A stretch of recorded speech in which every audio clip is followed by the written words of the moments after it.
All right.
Let's see, do we have sound on this thing?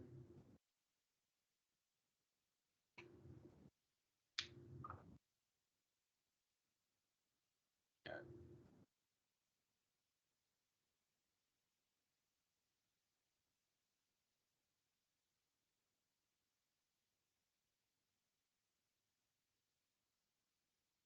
You know, you get the answer guess, right? before the test.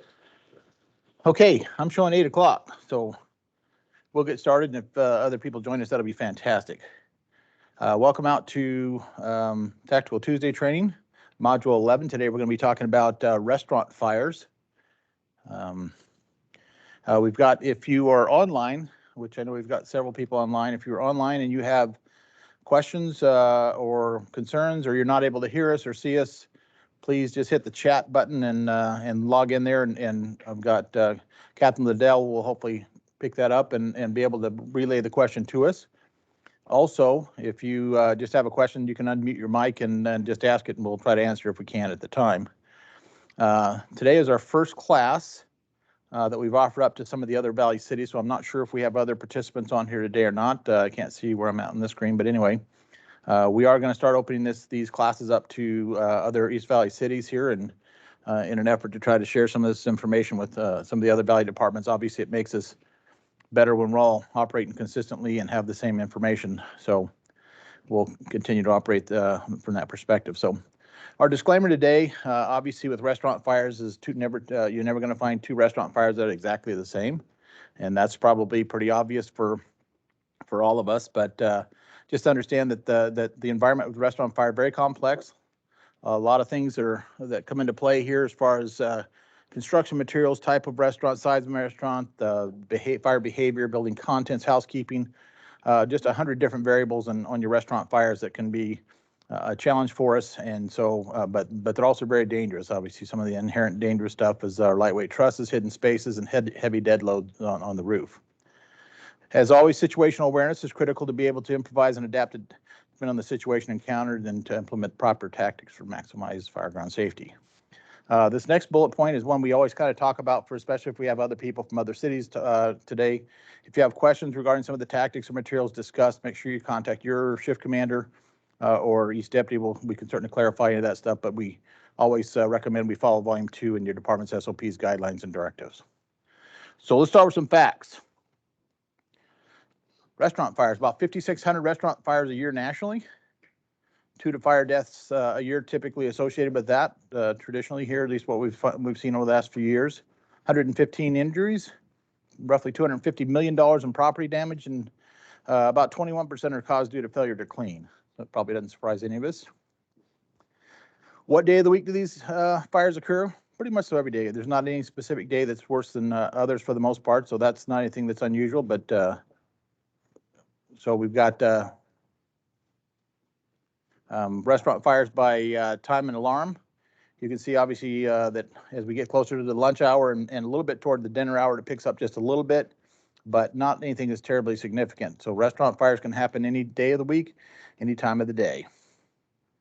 Understand that fires at night are a little less common between midnight and 6 a.m., obviously, because of probably just the number of restaurants that are closed during those hours. But they typically cause more property damage. Any idea why we have additional property damage for the overnight fires? Any thoughts? Nobody's there, right? So they can go undetected until they either come through the roof or one of the windows busts out and we've got active fire. So obviously it creates typically a little more damages. What causes the fires? This is kind of those Captain obvious things, but cooking fires are typically the number one cause, 63%. Heating, electrical malfunction, and other fires make up the causes of the restaurant fires. So why are we doing the training? Because restaurants burn, and they burn a lot. And then when restaurants burn, they're very dangerous for our firefighters. These are just as I was looking through putting together this class, there's so many different articles and different things about either firefighter injuries, fatalities, restaurant fires. Hundreds and hundreds of them online as far as restaurant fires and stuff. Incident occurred here, 2 firefighters die. FDNY, Boston, two more firefighters injured. This is the McDonald's incident occurred, obviously. We'll talk more about that in a little while here regarding the 2 firefighters killed in the McDonald's fire in Houston, Texas here many years ago here. This is an article that was in the on firehouse.com here yesterday, I think it was, talking about firefighter maydays and occupied restaurants. So these things are pretty common. And then this is the other reason we're doing this training today. We don't really have a book that tells us restaurant fires for firefighters, and so we need to learn, and so we can have a little more insight as far as some of the hazards and construction and other factors involved in restaurant fires. So if you ask, do restaurants really burn? Here's a list of some of the restaurants that have burned in the valley, at least that I'm aware of. I made a few phone calls a little while back to kind of ask people about some of the restaurants that have burned in their cities. And you can look, and I know there's been several more added to this. Phoenix has a list about 40 long, so I didn't add those, obviously. But you can just look down the list and see the number of restaurants that have either been destroyed or heavily damaged or have been involved in fires. The 3 that are highlighted in yellow are my 3 favorite commands that we've had here. Stupid command. Of course, they couldn't call it, 1800 East Apache command. They had to call it stupid command, and they called it crazy command, and then Hooters command. So those are all my favorite. As every time they called the alarm room, I had to chuckle inside as you got to be kidding me, right? But hey, that's what it is, right? But if you look at it though, there's a lot of fires involved in here, just a lot of structures, and this is just over probably the last 10 or 15 years. And these are just the ones that are significantly damaged. We have restaurant fires literally on a daily basis where we got a kitchen fire or something like that doesn't destroy the restaurant, but so it's not unusual for us to have restaurants fires.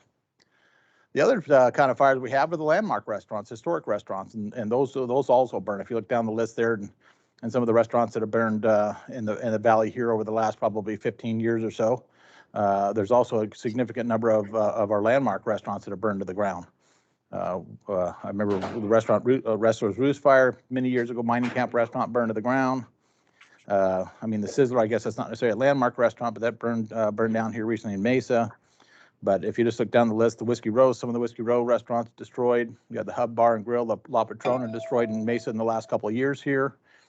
But anyway, there's a lot of fires that have occurred, and also the landmark restaurants as well.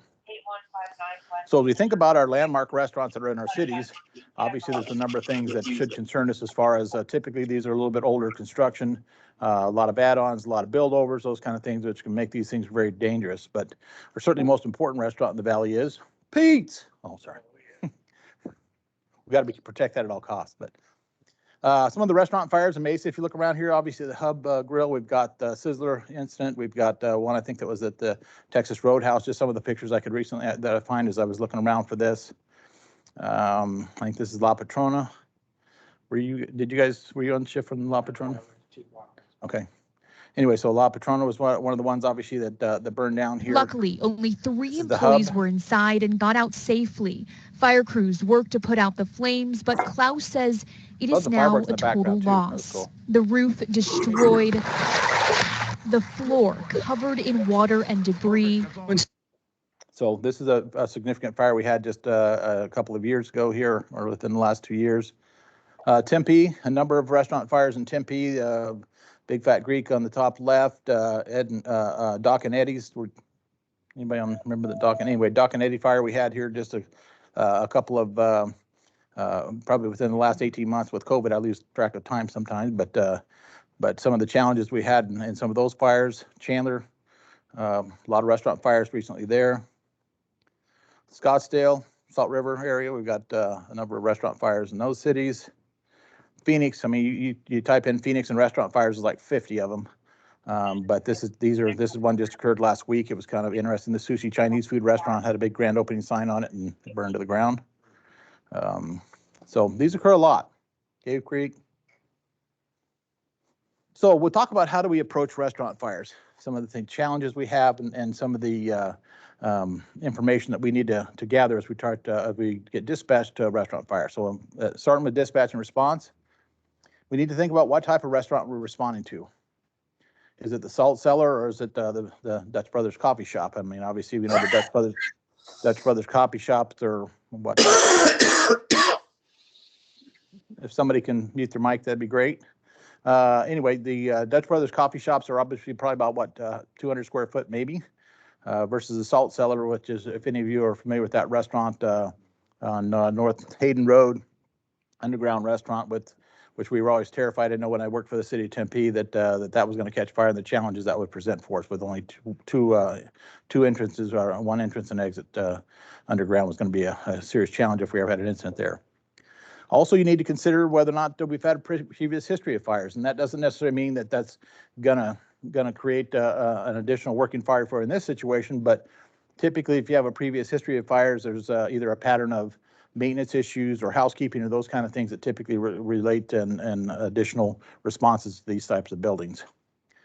You need to consider whether it's an old or new building, and we'll talk more about construction and some of the ways that comes into play.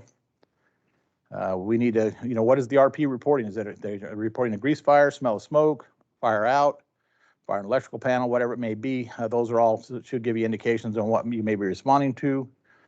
Is there a smoke column? Obviously, if we have a smoke column, we should consider balancing to a working fire at least.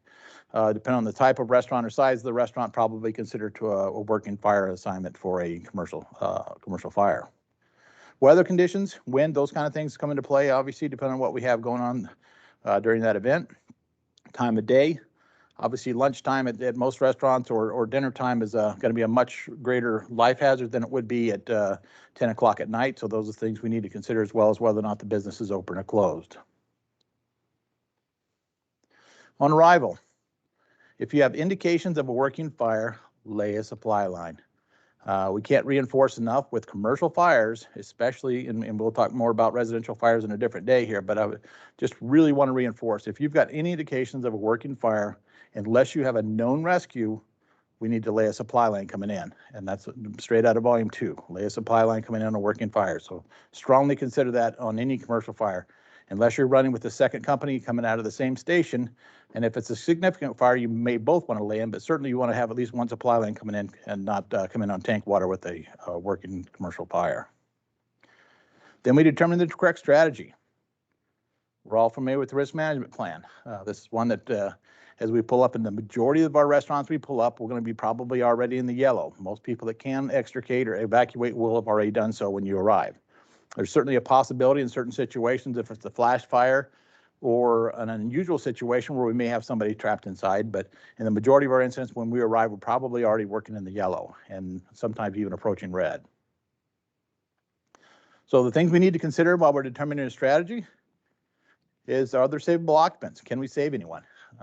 Depending on obviously the amount of involvement, we need to determine, that'll help us determine whether or not we're going to be offensive or defensive. Is there savable property? Once again, is there anything that we can save? And you'll see at the end of this program, there's obviously a number of slides about the aftermath of a good percentage of these restaurant fires, and that's where they're going to put a fence up and scrape them off. So is there anything we can actually save? Can we, is there entry and tenability? Can we get in there? Can we get up there? Is there, from a ventilation perspective, extent and location of the fire, where's it at and how much? This is one of those where some restaurant fires are notorious for having hidden fire. So that's one of the things we certainly need to keep in mind as we arrive and make a strategy determination. What effect is the fire having on the structure itself? Do we have structural members involvement, or do we have contents and maybe a closet or something like that on fire that that's not affecting the structural members at this time? And then resources, do we have enough people traditionally in the valley here? I would say that's going to be yes, unless we're operating in the far east valley or something else is going on, a major incident going on in the city.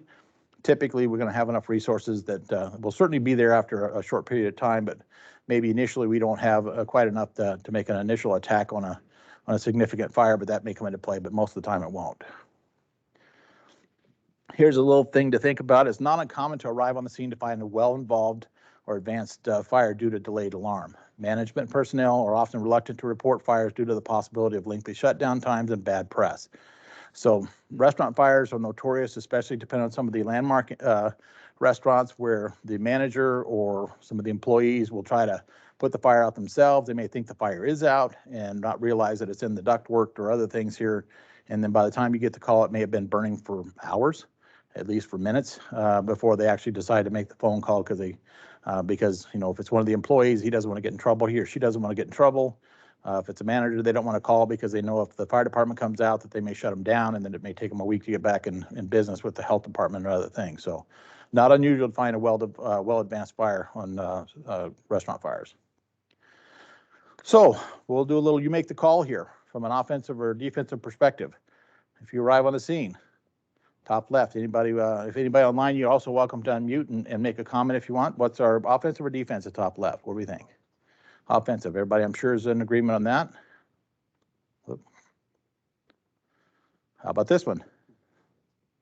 Probably should be pretty obvious to most people. If we pull up on something like this, it's obviously should be a defensive fire. This is, even if we have a known rescue in this, unless there's a wing of this restaurant that comes off the side of this that's not involved, this is obviously a defensive fire, and we should treat it as such. Obviously, lay in multiple supply lines in and consider master streams or 2.5-inch lines as a minimum.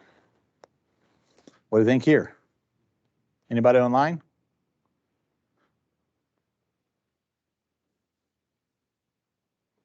Well, probably this one maybe depend on a little bit. That's it looks probably defensive because it looks late at night potentially here and stuff, but this is one that I might need a little more of a 360 to determine. This is maybe one of them. It looks like my first indication would be certainly a defensive fire, but this may be one after a stang gun, it knocks it down. I might go, ooh, okay, that was mostly a superficial fire. It doesn't look like it's as deep-seated as it is here. But so this is one probably I'm definitely going to consider probably defensive initially, but based upon a 360 and whether or not we have other portions of the building I might consider after a 360, at least consider offensive, but right now I would say defensive.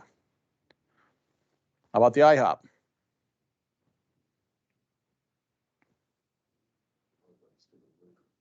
It looks like it's through the roof, right? So now is it a fire around back that's extending up the back of the building? It's kind of hard to say. This is another one that if you look at it as far as savable portion, looks like the front half of the building's not involved right now.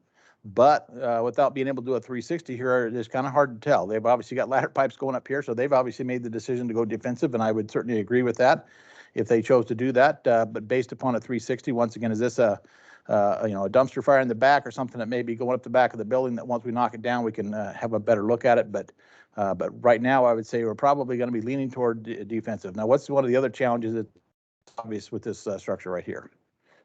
Power lines, how about just if we decide to go offensive, ventilation, right? I mean, doing vertical ventilation, if we choose to do that, would be very difficult here. Can be done. We watched it, actually, there's a couple of pictures you'll see here in a minute to see the steep angle ventilation, but very difficult to do. So how about this one? I'm going offensive on this one, right? Probably, and this is one of those where, you know, this is one that may be just the storage materials out back here, but it may be coming out the rear door of the kitchen also. We don't know yet. This is one of 360 and make an entry into the structure would probably give us a better indication as to what we're going to do here. This one, obviously, we don't have the picture's not a complete picture, but we've already got fire through the roof. So I would tell you, unless we have a known rescue of some kind or somebody's telling you, hey, we're missing Bob, the cook, he was back in that back corner, something like this. This is what I'm probably going to be going defensive here until further notice. I would probably not change that. If we got fire through the roof, we know we've got structural members involved. And with restaurant fires and typically the lightweight trusses and some of the other things, it's probably going to be too risky for us to be involved in interior. I can't emphasize enough the importance of conducting a 360 survey. Obviously, depending on the size of the restaurant, it may be very easy. You may be able to see 3 sides coming in, depending on, because a lot of these restaurants we're focusing on today are mostly the standalone restaurants. So you may be able to see 3 or all 4 sides coming into the incident. So it may be relatively easy to get our full 4-side 360 survey. But things we're looking for obviously are physical hazards, flammable storage. A lot of these places, they'll have a little fenced-in area out back that may have a lot of plastics, a lot of the bins, the plastic bins where their buns come on there, the milk crates, those kind of things. If you get a fire started out back, that may easily transition to the interior of the structure. So you may have a lot of flammable storage that either may be involved or just a potential fire hazard. Propane tanks, most of these restaurants are going to be on natural gas typically, but you may have a situation where you may have a large propane tank to the rear of the structure. Housekeeping concerns, this is one that as you make your way around the structure, if you see a tremendous amount of problems from a housekeeping perspective, obviously typically that's going to transition inside as well. So that may be a concern for us. Are the bars on the doors or windows? A lot of typically your McDonald's and those kind of things won't have a lot of bars on the doors or windows, but as you get into some portions of the town where things are a little riskier and some of the smaller restaurants, you may find that. The picture in the bottom right corner here is a Pizza Hut fire that I had many years ago. And you can see that not only do we have double deadbolts on the exterior metal door, but we had a security door inside that door that we had to force in through with double deadbolts. So you can imagine the challenge, and this was kind of found as we were softening the building.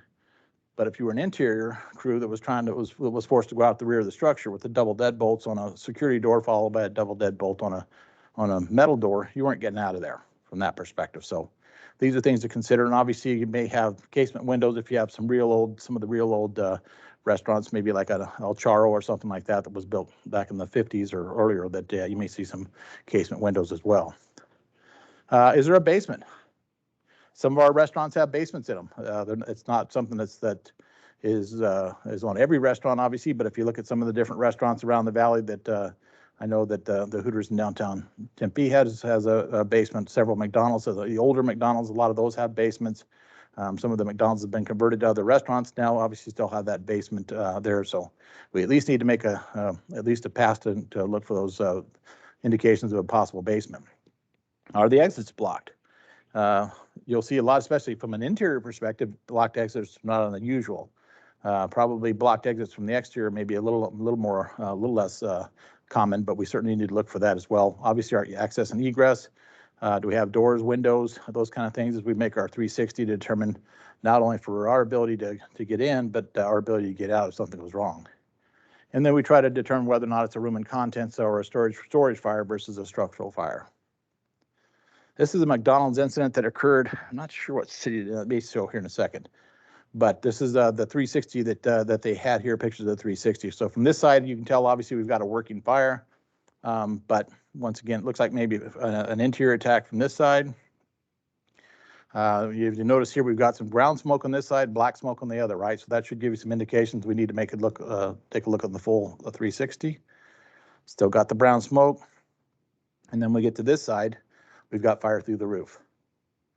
So this is one that, but once again, midday, looks like a lot of people, if we go back a couple slides here, a lot of people around the building. This is one that we may have to take a quick look. We have to get some information as to whether or not we've got a resident or an occupant reported all clear as far as employees, and then we may have to take a quick look.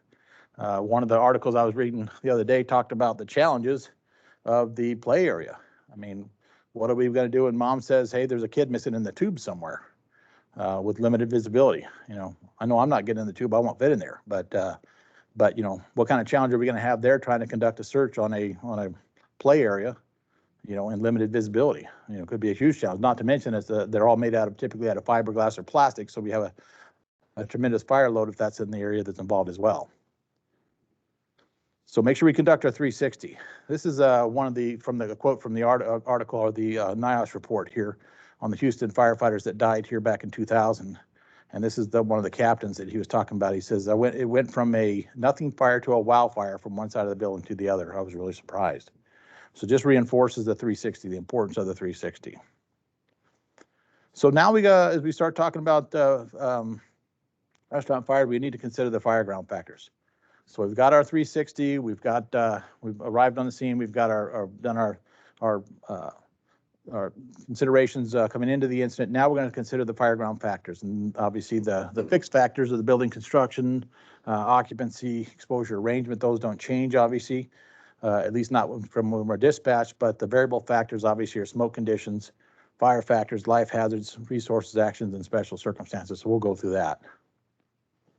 Building construction, building factors. So if you look at most of our restaurants, especially the newer ones, lightweight construction with lots of OSB, lots of lightweight trusses, open spaces, a lot of hidden spaces as we look at the construction of most of our new restaurants. So we talk about size, area, and type. We'll get into that a little bit more. Roof type.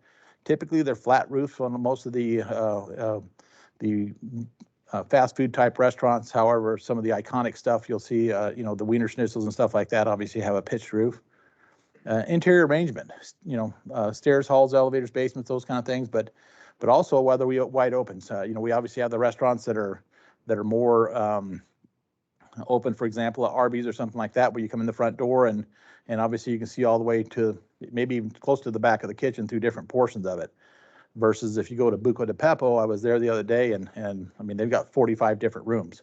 They got little rooms with that break off other rooms and other stuff like that, which obviously would create some huge challenge for us as far as search and rescue and interior access and egress and those kind of things.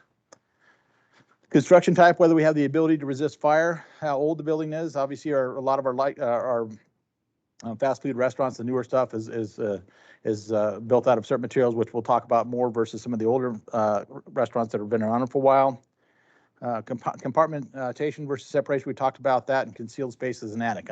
I would tell you that restaurant fires are notorious for hidden fires, and we'll get into that in a couple more slides here. So we got vertical openings, we've got outside openings from the doors and windows, et cetera, utility chases, and what effect has the fire already had on the structure, and then how much building is left to burn, are some of the building factors. A good percentage of at least the restaurants that were built between probably the 70s and the 2000, maybe 8 or 9, the majority of those restaurants you'll see have a suspended ceiling. Probably about 2010 or so, roughly, you start seeing a lot of the exposed trusses and stuff. There was a new look that everybody kind of liked, that exposed truss look. So a lot of the restaurants you go into that were built probably over the last 10 years or so, you can actually see they'll have painted trusses, and you'll be able to see the roof structural members from inside the restaurants. But understand, if you have suspended ceilings, once again, another hidden space. In a good percentage of restaurants, you're talking about a couple thousand cubic feet of space where not only do you have potential smoke buildup, but heat and fire that can be hidden from us as well.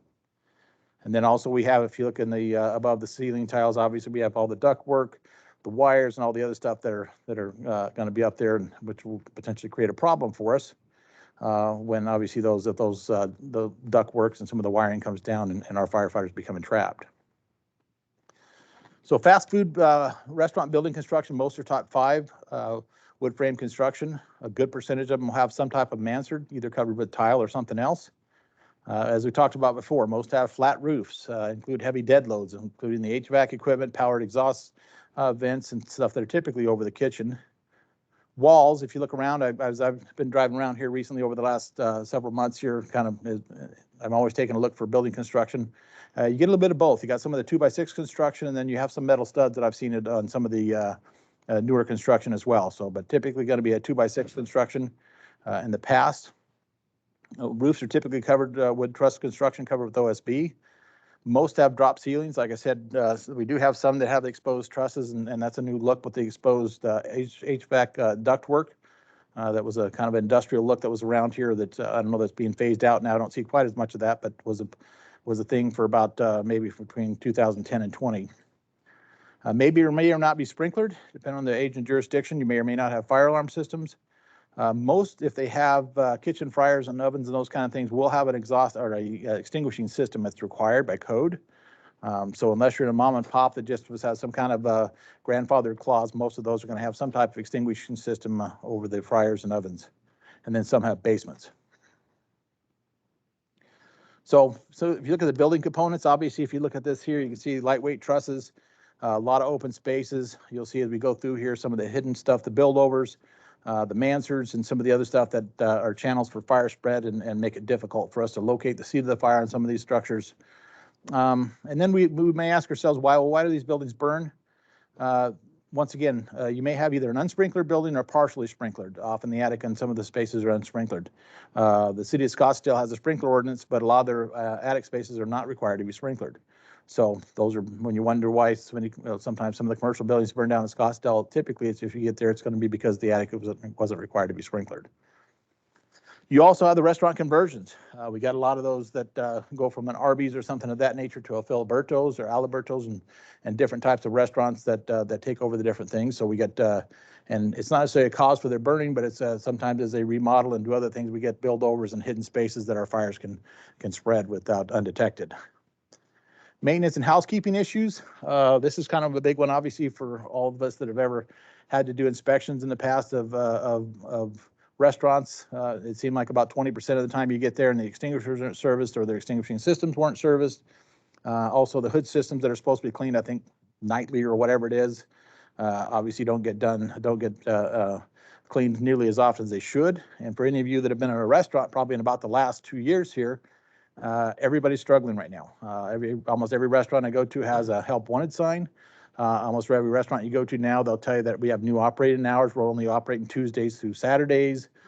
So there's a huge shortage of personnel and people are begging for workers. So sometimes some of the folks, and we'll see with that bottom picture in the bottom right, we don't hire necessarily the sharpest tools in the shed, but we have to hire whatever they have. That's a gentleman that, I don't know if you remember the article about the guy that's at the Taco Bell taking a bath in the sink. So that's some of the folks we have working behind the counter or behind the curtain in the kitchen. That so sometimes we're not necessarily dealing with the most educated folks that are out there. But you know, we've all probably worked fast food, so most people are just trying to make a living and doing the best they can. Sometimes we have a lack of employee training on how to handle emergency or safe cooking practices. Obviously, we have human error is a big problem for us. Gas leaks and electrical fires. We have large gas mains feeding most of these restaurants. So that's not unusual for us if we do have a gas leak or something to have a significant fire. Void spaces, we've talked about that, and then obviously the potential for arson.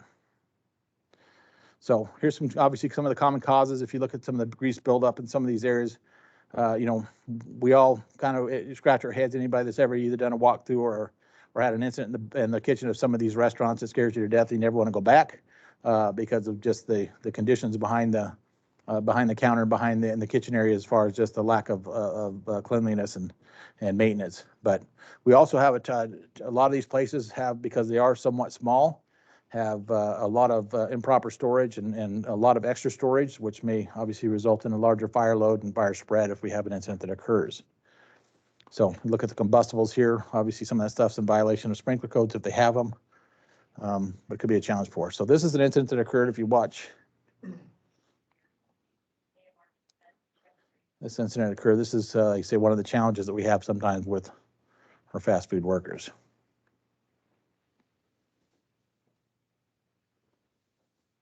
So we didn't have enough grease in there, so the grease got too hot and it's caught fire. Everybody's scratching their head, what do we do? So what do we normally do? That's what we do, right? Call someone. There you go. Call the manager at home and say, what am I supposed to do? The kitchen's on fire. That's right.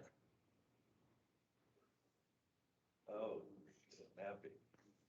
So obviously changes the situation a little bit there, and this is where we talk about flash fires. This is where we talk about some of the injuries that occur in these kind of things, or where we could potentially get somebody trapped in a restaurant as something like that. Somebody panics and goes back into the office instead of maybe running out the front of the door.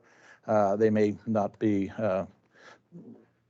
making some of the best choices. So landmark restaurants, what's different from them than our traditional or newer restaurants, our fast food or newer restaurants? Most are type 3 construction with the ordinary construction with our landmark restaurants.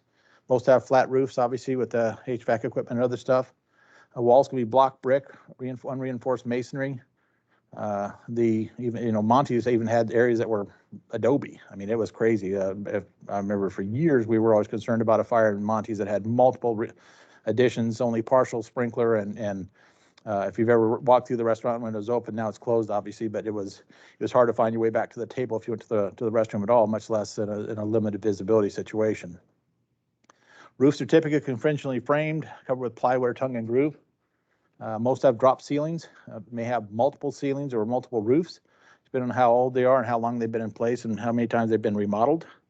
Ceilings may be lath and plaster, expanded wire, lath, tin ceilings. You may see all kinds of stuff in some of our older landmark restaurants.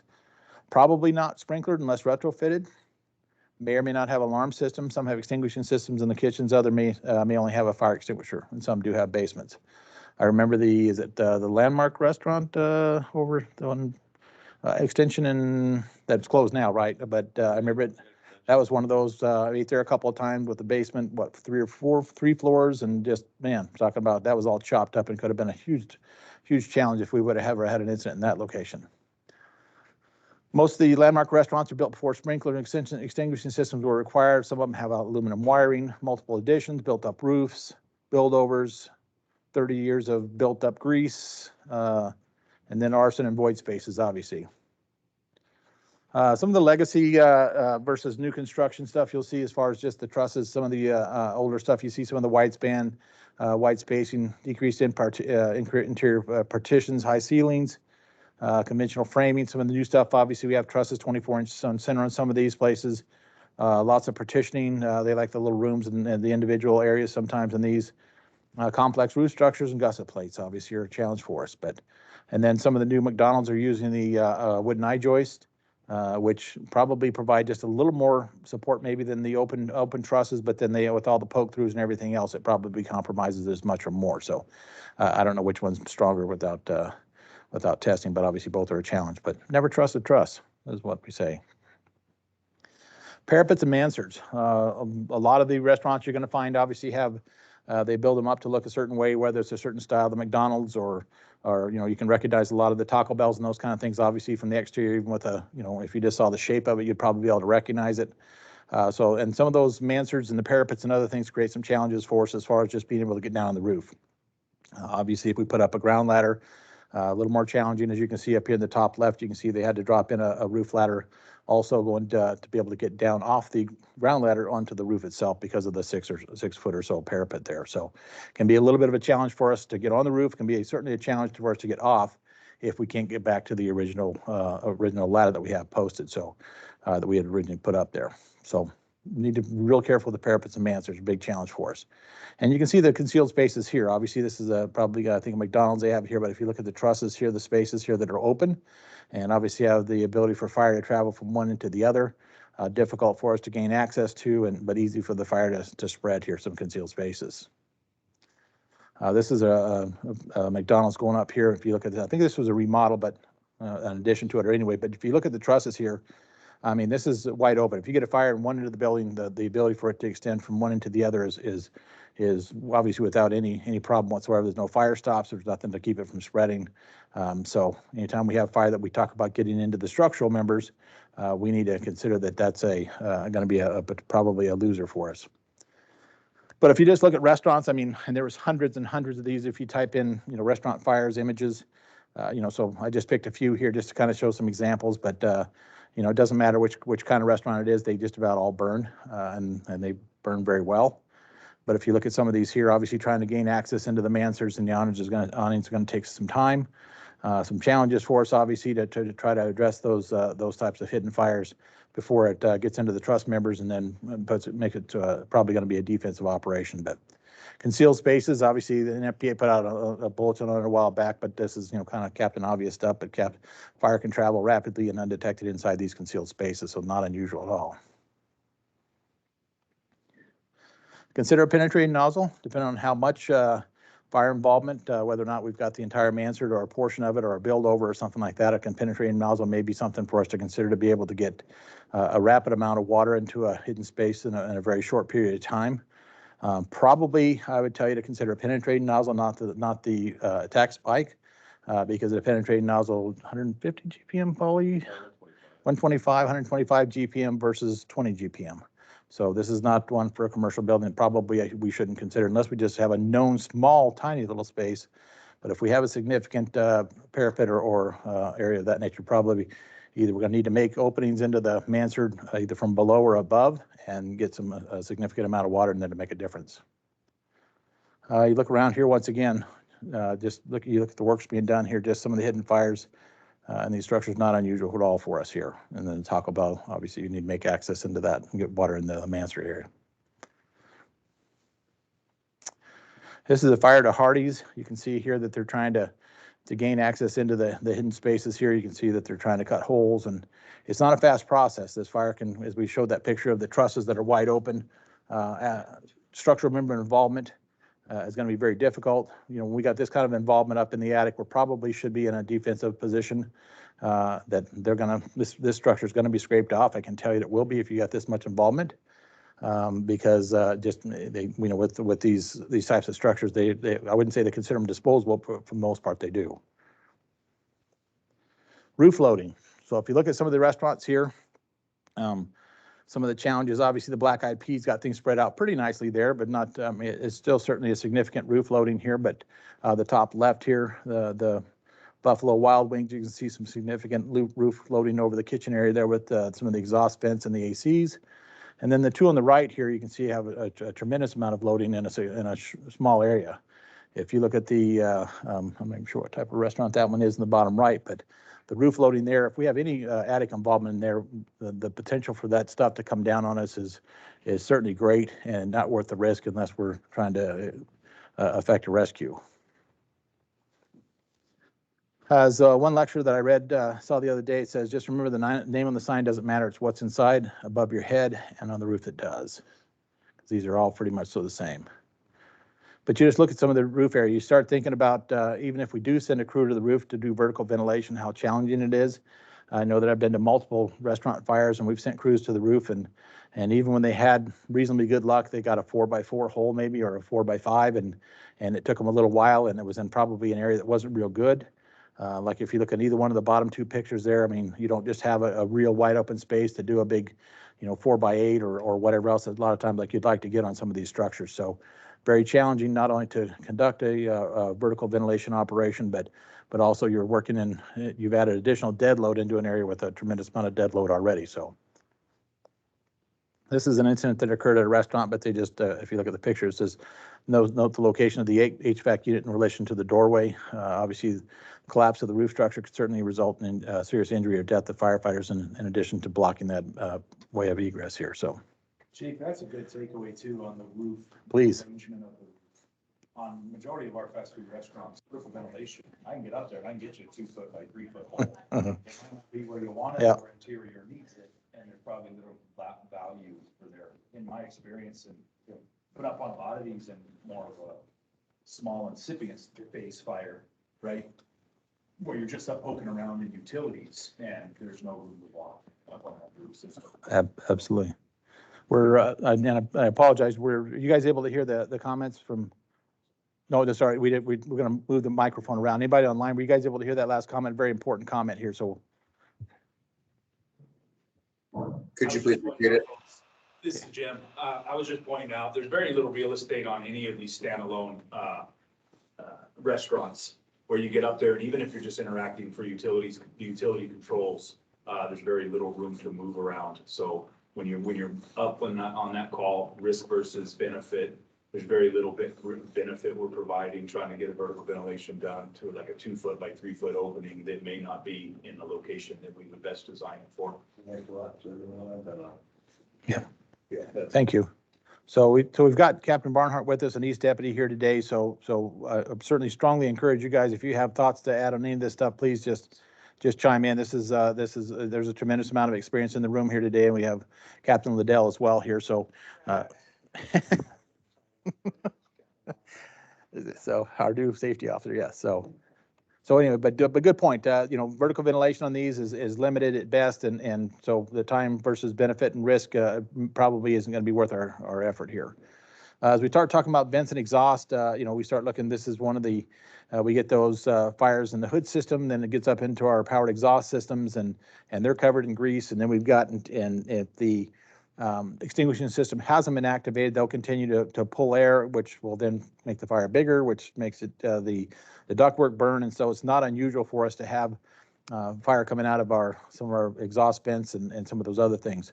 If you're looking for the avenue of fire spread, obviously that once we get into the ductwork, we have potential for it to spread into the attic. The ductwork, the grease in the ductwork itself can burn. We have challenges. This is where we get those calls, but maybe an hour and a half after a kitchen fire where where somebody's reported, hey, we had a little fire in the fryer, but we put it out. We didn't call you guys because we didn't think it was a big deal, but now we're smelling smoke or we're seeing a haze in the room. And this is where we've got fires that may be burning in the ductwork for quite some time. Certainly an avenue for fire spread to the roof decking, and then we need to make sure we secure those utilities and shut off fans. Paul, do you have a thought? Yeah. All right, I was just gonna add, I got a question that was texted over to us. So if these buildings are considered discardable buildings, then why are we going on them? That was the question. I would I would agree with you 100%. This is one of those where, and we'll, as we go through here, I think you're going to see the thought process, and I'll certainly have each deputy make their comments, and certainly if Jim wants to make a comment from a safety perspective. But once we got structural involvement in lightweight construction or any restaurant, we've got structural members involved in the overhead. I'm going to be very pessimistic about the amount of time that I'm going to remain inside. If we're not making good progress and we have limited involvement in the overhead and our structural members, we're probably going to get out very early. I'm unfortunately, I wouldn't call it a badge of honor, but have burned down at least 3 restaurants to the ground. But I can tell you that we all went home safe, and I was happy and okay with that. I've listened to a number of incidents, even since I've been over here in Mesa, where we're probably had a little close call. We may have stayed inside just a little long. We got crews talking about operating inside on the 15-minute mark, but still finding hidden fire, unable to locate the fire up in the ceiling members. We've got crews talking about fire through the roof, and we're still operating inside.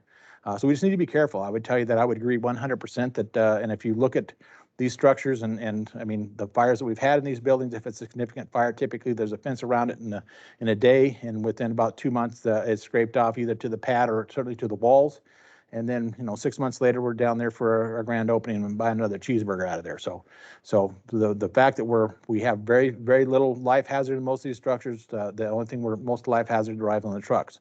So we need to be very careful about that, but I'll let each deputy comment on that as well and see if Jim has a thought on that. So, yeah, I mean, I'll I guess, really support and reinforce what Chief Ppv just said there.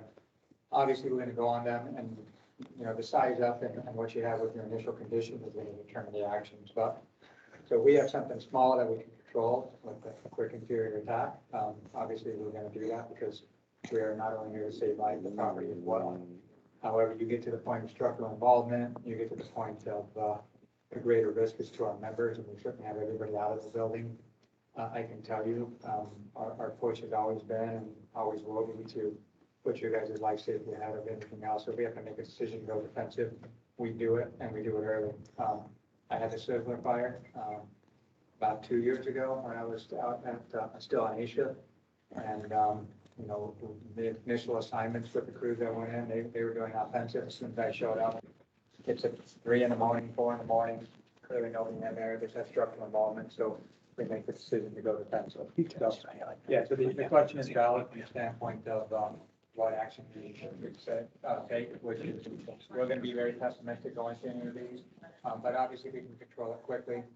We're going to try to do that. If we're beyond the point where we can control it quickly, I would imagine you're going to see 95, if not even 100% of those go defensive right from the get-go. Perfect. Captain Barnhart, anything from a safety perspective that add, please? Just really more of a perspective of a call that we ran.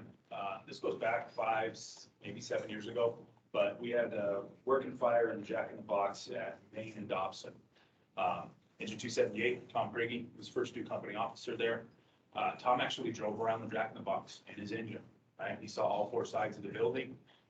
We talked about mixing science and modern tactics, quick water, and all those sorts of things. He chose his attack location at the drive-through window.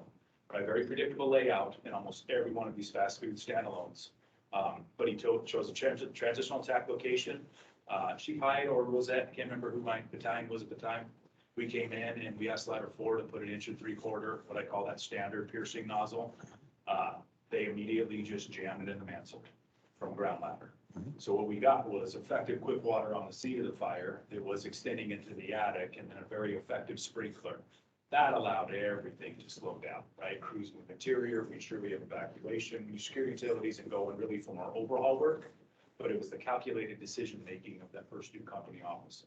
So rather than trying to stretch line through all the bolted down chairs and tables and everything else. So gave success that day. Good point. I hope that answered your question. If you have additional questions, please either you can text Polly or send a chat message on the just hit the chat button and we'll try to get to any of your questions, or you can unmute if you have something we didn't answer for you. Grease duct fires, once again, not unusual. Accumulated grease in the exhaust ducts are difficult to extinguish and cause rapid fire extension in the concealed spaces, obviously. Is there a basement? This is one of those where, you know, we look around and you can see the McDonald's, some of the McDonald's that have basements, the older ones. Most of the new ones that I've seen do not have a basement, but I know there's still certainly a lot of them that are out there. So anything's probably built in the 90s, 80s, 90s and stuff probably will still have a basement to consider here. But it's certainly concerned not only from a perspective of the fire incidents, but also if any of you have watched the carbon dioxide incident that Phoenix Fire had in the basement of McDonald's that they had. They went inside, had some people with altered level of consciousness. They went down into the basement here and didn't realize what was going on until they started being affected by it, but had a real potential to have multiple fatalities associated with the carbon dioxide incident that occurred in Phoenix here at McDonald's in the basement. This is a restaurant that used to be a McDonald's. The Flo's up here, there used to be a McDonald's and is now converted over to, to a Flo's restaurant, but still has the basement as you can see here. So let's take about 10 minutes. We'll come back at, wait, hang on, please. Yeah, we'll have one more comment before we take a break, please.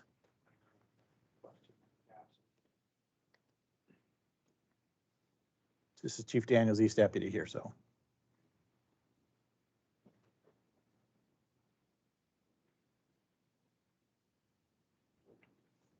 You know, I'm going to go back real quick to that question that was asked about why we would maybe be offensive in some of these things. And Eric and I had a call last shift actually in Tempe. And it was and so I'm going to paint a picture where I hope everybody looks at this and says, this is probably a defensive fire, but I want to share the incident. So you guys can understand sometimes why we may not go defensive right from the get-go. So this was an old carpet building, a huge warehouse. It was vacant, the warehouse. There were 2 points of origin. So the initial crews out there with the working incident of a vacant building and a large, I think Eric, when he did his 360, said maybe 120 by 200 foot warehouse building in the back of this. So as we're responding, we're thinking there's a lot of red flags. This should be a defensive fire. They've got a couple, obviously smoke showing, so there's a couple points of origin where they actually have fires on the interior. They opted to go offensive and they are interior making an offensive fire attack. We were thinking, and when I talked to Battalion 271, who was command, like this is a high risk event for us, likely should be defensive. The nuance of this call was Tempe has some interesting zoning where they have literally 0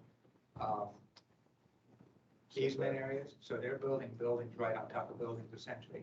So the building directly to the west was a heavily occupied, brand new apartment complex with a lot of residents. So had we just said, you know what, we're not going to take any risk on this, and we let this thing get ahead of us and go defensive, become a fully involved building, what's the risk that we're putting to the occupants that are directly to the west? So again, these things are calculated decisions you have to make based on the entirety of the conditions that you have, as well as what the layout or the arrangement is, and what additional exposures or impacts that you might have by the decisions that you make. Thankfully, these were small incipient fires, so it was easily controlled. There was no risk to the crews, but I just kind of want to bring that point out because something that sometimes appears obvious as we're driving, we think this is an obvious defensive fire, but we showed up and it made a lot of sense to be aggressive and put this fire out and not let it become a much bigger problem for us. Perfect, thank you. Okay, we'll take a 10-minute break or so. Let's come back about 9 or just right at 9:01, 9:02, somewhere around there. We'll start again.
Okay, we're gonna go ahead and get started. We'll talk about some of the occupancy factors. One of the things we had a little discussion here during the break here that we talked about, and just some of the challenges. We were talking about some stories about some restaurant fires and other fires that we have, and I would tell you, just as company officers, I can't reinforce enough the authority you have to make that decision when you're trying to decide whether or not you're going offensive or defensive, to exercise the courage to choose defensive if it's appropriate. I've been to a number of incidents that have occurred where within a couple of minutes of arrival, we went defensive, and probably with the indications and the radio traffic and other stuff, probably should have been defensive earlier. And in talking to the company officers afterwards, a good percentage of them would say, man, I just didn't feel really comfortable. It was pretty scary. I had a bad feeling about it, but we felt we'd give it a shot. I would tell you that when you're having those impressions that you probably should be defensive and those kind of things, I would tell you, don't hesitate to exercise that option to go defensive, because sometimes the feelings you have are based upon experience, knowledge, previous responses to these types of structures and stuff. So don't discount those feelings if we don't have any rescue situation to consider going defensive. So, okay, so we're going to talk about occupancy factors, some of those things. Obviously, from an occupancy perspective, what type of restaurant is it? What time of day? Obviously, we have a number of our fast food restaurants are 24 hours. Although now with some of the employee shortages, some of those even are going down to just a 16-hour, 18-hour block here. Occupancy associated hazard, we'll talk about that in a second here. Type and value of contents. If you look at most of our structures, I know that if any of you ever spent time in Tempe, minder binders used to terrify us with just the amount of material that was inside that building, hanging from the roof and everywhere else. There was just and some of the other structures. If you look at some of the other restaurants that we have, especially some of the legacy types restaurants, they have a tremendous amount of things hanging from the ceiling or on shelves and other things that can come down on our folks. Status, whether it's open and closed, abandoned or under construction. Obviously, if it's open, is a little more of a concern for us to operate in a offensive strategy. Closed, obviously, our only life hazard probably arrived on the fire truck. Abandoned or under construction or vacant, we probably ought to take a real pessimistic approach to those type of incidents. And then our loss of control profile, obviously, the susceptibility of contents and the need for salvage should come into play there. See if I can move this thing out of the way here. Yeah, I don't know how to do. Oh, there you go. Exposure arrangement factors. The good thing about standalone restaurants is typically there's we have usually pretty good access to our standalone restaurants, which is gives us that opportunity. If we want to do a driving 360, we can do that. But we also have pretty good options probably to gain access to all four sides of the structure as far as a 360 and setting up for operations. And then other than obviously lunch hour at certain restaurants, you try to get into Chick-fil-A's parking lot at noon, and it's, you might as well park out on the street because you're probably not going to be able to get in there and get an apparatus in there at all in some of those situations. So exposures also are typically limited on some of our standalone restaurants as well.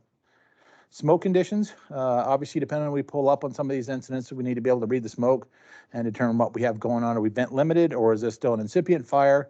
Is this an attic fire? Is this a fire from the roof or a fire on the roof? Is this fire through the roof? Some of those kind of things that we see the amount of smoke involved in some of these restaurants, obviously early on, will help us determine whether or not it's going to be an offensive firefighter or whether we're going to go defensive on these situations. We talk about volume, velocity, density, and color on our reading smoke situations. We see that turbulent pressurized smoke in some of these structures here should give us a reason for pause. We know that any pressurized turbulent smoke can go to fire at any point in time. So we need to be very careful about that stuff versus some of the laminar smoke that's probably still filling the box and may not be to the point of flashover or backdraft and those kind of things. This is a situation we talk about angry smoke sometimes, but if you look at this legacy restaurant, if you're seeing pressurized, turbulent smoke like this, there's no reason we should ever be in a structure like this unless we're trying to make a quick rescue or retrieve one of our members. We should be nowhere near the structure right here. This is obviously well involved. We've got this is just mere seconds from flashing over, and you scratch your head when you see, of course, unfortunately, we see Chicago, Boston, FDNY, and other people still inside these structures, which I just scratch my head and wonder why. But we should never be in this type of structure. If you look at this stuff, this is literally, I mean, it is gray fire, black fire here. And you'll see you get vent point ignition here in a minute here. When it finally gets to the point, it's so rich and so hot and everything else that it finally exits the structure. And you'll see it starting to burn outside the window because it finally gets the ventilation or the oxygen it needs here. But if we see pressurized smoke like that, we should never be anywhere near these types of structures. So I hope you recognize that and stay away, obviously. Some of the fire factors, obviously the size of the fire, extent of and percent of the structure that's involved will come into play. Location of the fire, is this one, once again, is it in the back storage room? Is it electrical fire that maybe occurred in the office? Is this going to be something that occurred through over the fryers? It's now got into the ductwork. Is this something, an arson fire that's occurred in the front of the restaurant over by the register or something where maybe somebody that's stealing the money from the register or something like that is trying to cover up a crime and it started a fire in the front of the structure. So obviously the location of the fire may come into play. Whether it's incipient or in flashover stage, vent limited stage, are we in the decay phase where when we open that front door, it's going to give it the oxygen it needs to reach that flashover potential in the next 30 seconds here or whatever. Most dangerous direction of travel, typically that's going to be up, depending on where we're at. Obviously, if we open a door, create a flow path, and that fire comes out that front door, certainly that would be a huge problem for us. But most of our direction of travel is going to be typically up and into the attic space, which then becomes a huge problem for us. Time of involvement. This is one we talked about before. We may get the delayed dispatch based upon either because the restaurant's closed and it wasn't recognized until the fire came through the roof or busted through one of the windows. Also, we may have that challenge where we had a fire that was reported out. And by the time they called us, because it's been burning now in the either the hood system or in the attic space, we may have involvement for quite some time, which may compromise some of our structural materials as well. Type and amount of material involved will come into play there.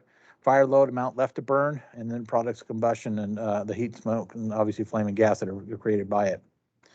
So as we look at these restaurant fires, one of the things you'll see is that the rapid fire spread from the occupied level to the concealed spaces. So you look at this restaurant here, inside is relatively clear, right? And that's pretty dangerous for us because we see that and we think we can go inside here, we can operate in here and we're safe, but we already have fire through the roof. So we've got structural involvement, but we have conditions on the inside that are basically inviting us in and getting us into a potential situation where we can get ourselves into a bind relatively quickly if we don't recognize that early. So just, this is not unusual to have. I know I've been to several restaurant fires where you had just a haze on the interior of the structure, but heavy smoke from the roof or fire from the roof as well. A couple of questions we need to ask ourselves when we get to grease fires in the exhaust ducts. We need to ask ourselves, is the fire contained to the interior of the ductwork, or is it communicated to the surrounding combustible materials and structural members outside of the ductwork? And then does the ductwork exit the restaurant directly, or is it carried to the roof via interior system of ducts? If we look at that bottom left picture, we never see anything like that in the kitchen. I mean, there's very few restaurants we see that are that pristine. Typically, you're going to see things that are obviously in a much different shape and the grease buildup in the vents, obviously in the vent system, the hood system there. But we need to determine early on whether or not we have ductwork involved and whether or not it's got out of the ductwork. Most restaurants, especially the newer restaurants, those ductwork goes straight up and out of the roof. When we start getting into some of our legacy restaurants and stuff, you may see that ductwork come up, over, and then out of the roof. It may go through a portion of the restaurant based upon a remodel or additions or other things, so it may not go straight up and out of the roof. So that can create avenues for fire spread, and we may need to check the ductwork throughout the structure until we find out where it exits the roof as well. But you can see some of the dirty ductwork and some of the buildup there, not unusual. You know, some of the franchises, some of the commercial restaurants, the cleaner places, maybe like a Chipotle or something of that nature, they may clean their ductwork on a pretty regular basis. But when you get into the mom and pop places, some of the other restaurants, you may not see, they may not have ever cleaned their ductwork. Life hazard factors, as we start thinking about that, as we talked about, in most restaurant fires, the customers, occupants, and employees have self-evacuated in the vast majority of those situations. The exception is flash fires or gas explosions, which may result in victims requiring rescue or assistance. I would also tell you one of the challenges you have coming from Tempe, where every restaurant has a bar and every bar has 50 drunk kids in it, is it's not always guaranteed that everybody will be out. especially when you get into some of these, St. Patty's Day stuff or Cinco de Mayo or something where people really indulge. You may have a situation where you have a smoke in a structure or something, and you may have to literally physically remove people out of the structure. I know we've had a number of times where our folks have literally had to call PD to help us get people, restrain people and get them out of the building because they weren't willing to put down their liquor or get out. But in most situations, obviously, if people are coherent and stable, they typically will have evacuated the structure prior to your arrival. And then once again, we talked about before, in most incidents, the only life hazard involved arrived on the fire trucks outside. Resources, we talked about before, typically resources, we're resource heavy here. In the vast majority of our situations, we have plenty of personnel either responding or on the scene to at least initiate an attack if we decide to do an offensive attack. And certainly we have enough coming that if we decide to transition to defensive, that we have enough units coming that we'll be able to sufficiently extinguish the system from the incident from a defensive perspective. But the resources it talks about, obviously equipment on the scene, responding and staging, estimated time for units to arrive. Once again, we talked about if you're out in Eastmark or some of the other places where we're running away from assistance, you may have to consider that as you decide whether or not we're going to be able to put together a significant attack with sufficient water on an involved structure versus doing a quick search and transition into a defensive operation based upon the fact that we're not going to have resources, or at least sufficient resources for a few minutes or maybe even 10 minutes. And this also comes into play also when we start talking about supply lines. If you're in a situation where you're downtown and there's not any major incidents going on in the city, the ability to have multiple trucks on the scene within probably 3 or 4 minutes is not unusual. And so, once again, we still encourage, if you have a working fire with a commercial structure, that we lay a supply line coming in and do so once again, because if we have a supply line, as Paul says in his email, what's the comment say, Paul, your email comment? Water supply is the foundation of every successful fireground operation. Well, water supply is the foundation of every successful fireground operation. So I would certainly agree with that. And then we start talking about things like condition of responders, capability of personnel, capability of command staff.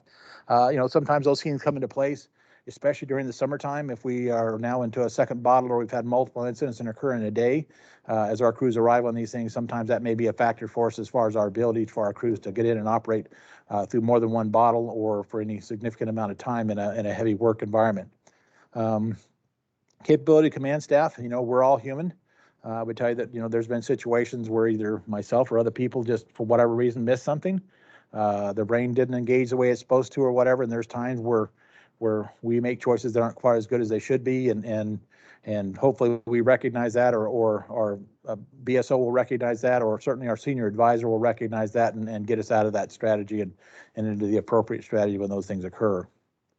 Our actions come into play. What effect are our actions having? Are things getting better, getting worse, or are they unchanged?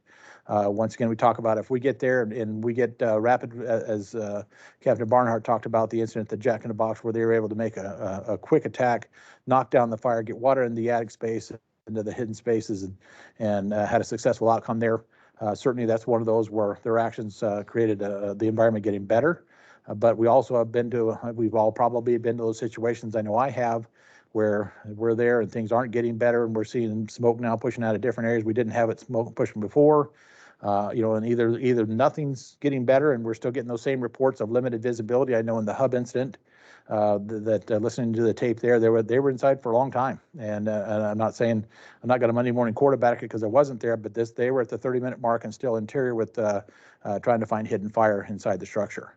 So those are things that, those are just choices we have to make and decisions we have to make. Obviously, they pulled out and went defensive at some point and nobody got hurt, which is certainly fantastic. But those are things if the incident isn't getting better or it's getting worse or unchanged over a period of time, and we've got structural members' involvement, we need to make a strong decision to whether or not we stay offensive.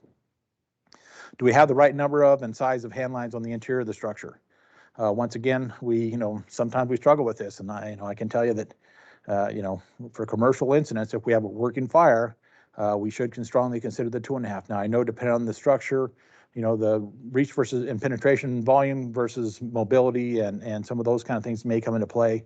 But I would tell you, if you don't pull a 2.5 on the initial hand line, I would certainly strongly consider it pulled on the backup line. These fires have a tendency that if we can get the water in the appropriate place and a significant amount of water in the appropriate place, we might have a chance to control these incidents. But certainly if we continue to take, small lines into these structures and not get into the right location, certainly the chances for us losing these structure or putting ourselves into a bad position has certainly increased. So make sure we bring the right number and size of hand lines. I continue to scratch my head. Any of you that follow the fire service, there was a Home Depot fire last week in San Jose, I believe it was, burned to the ground. But if you listen to the radio traffic, which is available on the internet here on YouTube, I believe it is. But the radio transmissions are just, it's you scratch your head. The first line they pulled was 2.5, and I just literally applauded at my desk when I listened to that. And then the next couple lines they pulled were 1 3/4, and I went, and they had a well-involved Home Depot fire with fire showing limited visibility in the lumber area of the structure. So they were only inside for probably less than 10 minutes and then backed out and went defensive and burned to the ground. But just one of those where, we should scratch our head when we see these structures, commercial structures, especially when we continue to pull 1 3/4, when we probably should have considered something with a little more, that delivers a little more water and volume and penetration and reach as well. Are we operating in positions effectively? Do we have crews operating? Have we gained access into the hidden spaces, the void spaces? Are we just standing out in the middle of the dining room spraying water into the attic? Or are we actively trying to find the hidden fire that may be in the mansard working its way around the structure or in the attic space?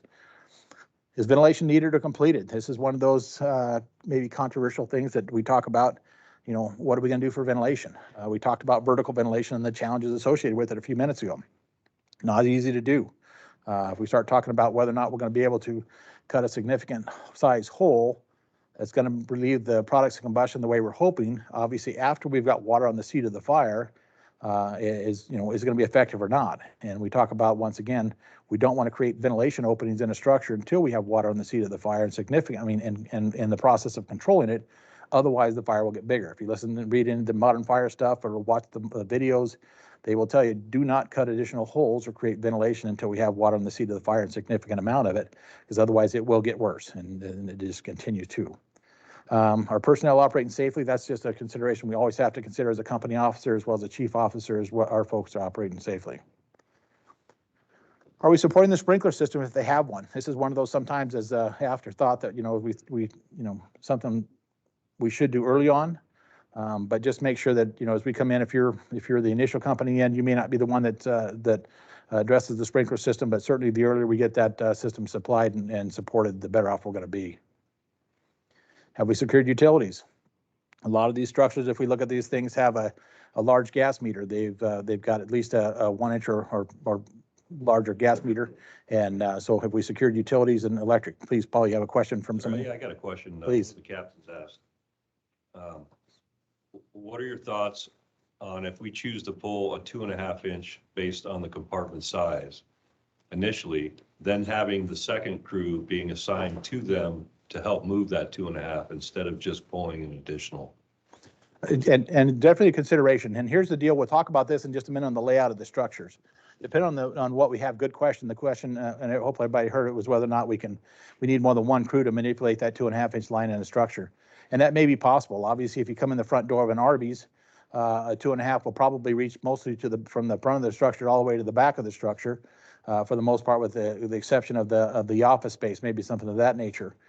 You come into a Texas Roadhouse, and you're trying to work your way to the back. That's going to take a significant amount of effort and time, and you also have a structure that's probably broken up and chopped up, which you may not have the reach may not be able to assist you that much from the standpoint of other than in the attic space, we may not be able to reach some of the far corners of the restaurant. So once again, whether you pull additional lines from opening from the front and back of the structure, whether or not you have additional crews, I think that's going to be certainly crew specific and incident specific. And Paul, you have a comment, please? Yeah, I was just going to add, Chief. So we recently, a lot of the crews, not to say a good half of our crews, had the opportunity on one of our acquired structures come out and flow some water. And a couple of the drills I did with the engine crews was specific to the 2.5. So it wasn't necessarily this type of restaurant fire, but it is a strip mall. You're talking 60, 70 feet deep, maybe 30 to 100 feet wide. We had them come in with a 2.5, most of these type of structures, we talked about the ceiling tile and the capability of that 2.5, not only to breach that space up above, which is typically where the smoke and the fire has a tendency to travel over the top and causes problems. So we've seen line of duty deaths and things associated with acknowledging that the fire is in the rear of the structure, moving our hose lines through the front, getting too deep into the structure and not identifying the fire over the top. So the 2.5 is a great tool, not only for the reach and the penetration that it gives us, but the volume that we're able to put water. So I just wanted to hit a couple things if you didn't have the capability to be with us. So one of them is, dispel some of the stuff that a lot of us were taught. We do put water on smoke. We didn't used to, but we do. We put water on smoke because that smoke's going to basically convert to fire and causes further issues. So having that 2.5 and using the capability and reach to put not only cool that space up above us, but to prevent that smoke from igniting and causing us those issues. The other thing that Chief Bailey hit on too, and I've talked with the crews, sometimes we need to take and slow down in commercial structures and identify that this isn't a house where we're dragging hose lines through. We're taking a portion of it. If maybe I sectionalize and I say I take the left half and you take the right half, I get it all clear and fire control on the left half, and maybe get another crew to come in and deal with that. The other thing is identifying if it's in the rear of the structure. And as a captain, I've got a tick. I have the capability to look through there in certain areas. My firefighters are on the hose line fighting fire. I'm within reach or sight of them, and I'm using the tick to my advantage. And then most importantly, I'm communicating to command, or if I'm command to the units coming in, that we really need to utilize additional openings. So, we used to kid, you never crossed the streams. You didn't come in from a different location. That we found to be wrong. We're not going to move and push fire if we're not super aggressive with our hose streams and whipping them around. So we can have crews come in from the rear, get water on the fire, hopefully the seat of the fire quickly, while we still have crews in the front, for instance, doing search and rescue. So to use Chief's point here, if you're looking at this Carl Jr., if you've got an active fire where we know most of the fires found in that rear of the structure where the cooking area is at, that may be your first point of attack, or it may be in your 360 that you identify people in the front. So you come in through the front and you start working on a number one priority, which is people, and we make sure we've got it all clear, and then our second unit does the fire attack. Either way, I think the two have to be done in conjunction, and that's kind of what us hit on. So Absolutely. I think that, obviously, if you're looking at McDonald's, in most of our small fast food restaurants, bringing the 2.5, if you're able to get in through the rear of the structure, if the fire's in the kitchen, or through the front, or through both, would be probably pretty easy to take care of with a 2.5 without having to do much work from the standpoint of you wouldn't have to bring it from the very front of the structure all the way to the rear of the structure.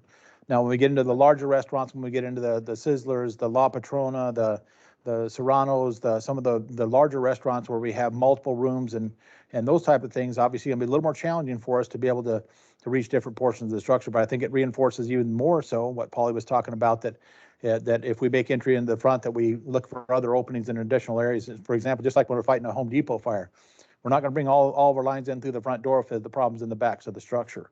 And the modern fire attack has shown us that, once again, we don't push fire unless we're using a fog nozzle or using, once again, O patterns or moving the stream a lot. If we just hold it in one place and don't do a lot of manipulation, typically we're not going to push fire. We're not going to do those kind of things. We don't have the concern that we do otherwise. So I would tell you that yeah, if you need an additional crew, make sure you let them know. That's one of the as a company officer, if you get inside and you realize that, man, we are struggling here, we just cannot get this line in the place we need it to be, advise command, tell them we need another unit to assist us with moving the line around. That's okay. I've done that before. I've had people request that, and we can do that. But also, just understand that, that in certain types of restaurants, probably not as going to be as big a challenge as we did otherwise. Do we have a thought? Yeah. Hang on for a second. Let's get a mic to you real quick, just so everybody can hear it. I was going to say some of the biggest challenges with some of these that guys don't realize until they actually have one is that once you get water on that floor, or the grease starts coming up. We're gonna talk about that in a second. Yeah, no, please don't. Good point though. Good point. Absolutely. No, keep going. I was going to say, obviously, in terms of the simple side. So the thing is, even I've found sometimes being on the nozzle, when guys aren't backing up correctly, you open that thing up, especially with the 2.5, and you start getting pushed right, left, and right. So some of the things that I found, Paulie, to your point, is on please taking your time and just going to the back. Especially if it's a night, open the back first and get it from there, because that's where you're probably going to hit it first. But if not, you start running into the chairs, you start running into all the tables, and that's almost every crew that doesn't have somebody backing them up. or the guys themselves not doing it correctly, they end up literally in the middle of the restaurant and they can't get to the back anymore. Yep. So getting somebody to back you up is not a bad idea, you know, yeah, for me at least, but the biggest thing is you go to the back, that's where the fire's gonna be. For the most part, right? And- Read it before you go in, if it's already the added ribbon, like our fire affirmation a little while ago. That was a perfect example of what this thing's on, but. Anyway, Yeah, didn't wanna- good point. We're going to talk about that, some of the challenges, and that is a challenge. And I know that we've watched our crews and stuff, and what some of our crews have talked about is that literally they had to find a wall, a booth or something that they could literally get a purchase point to just to dig in. Every time they'd open the nozzle, like I say, it'd be a slip and slide, and it'd look like, they just gets flung around by their line in there. So definitely a point. We're actually going to talk about that because it's that important, I think, and very good points there, Joe. Thank you. We talk about fire suppression systems. Once again, most of our hood systems have a fire suppression system. They're required to have one. Whether or not it works is the question.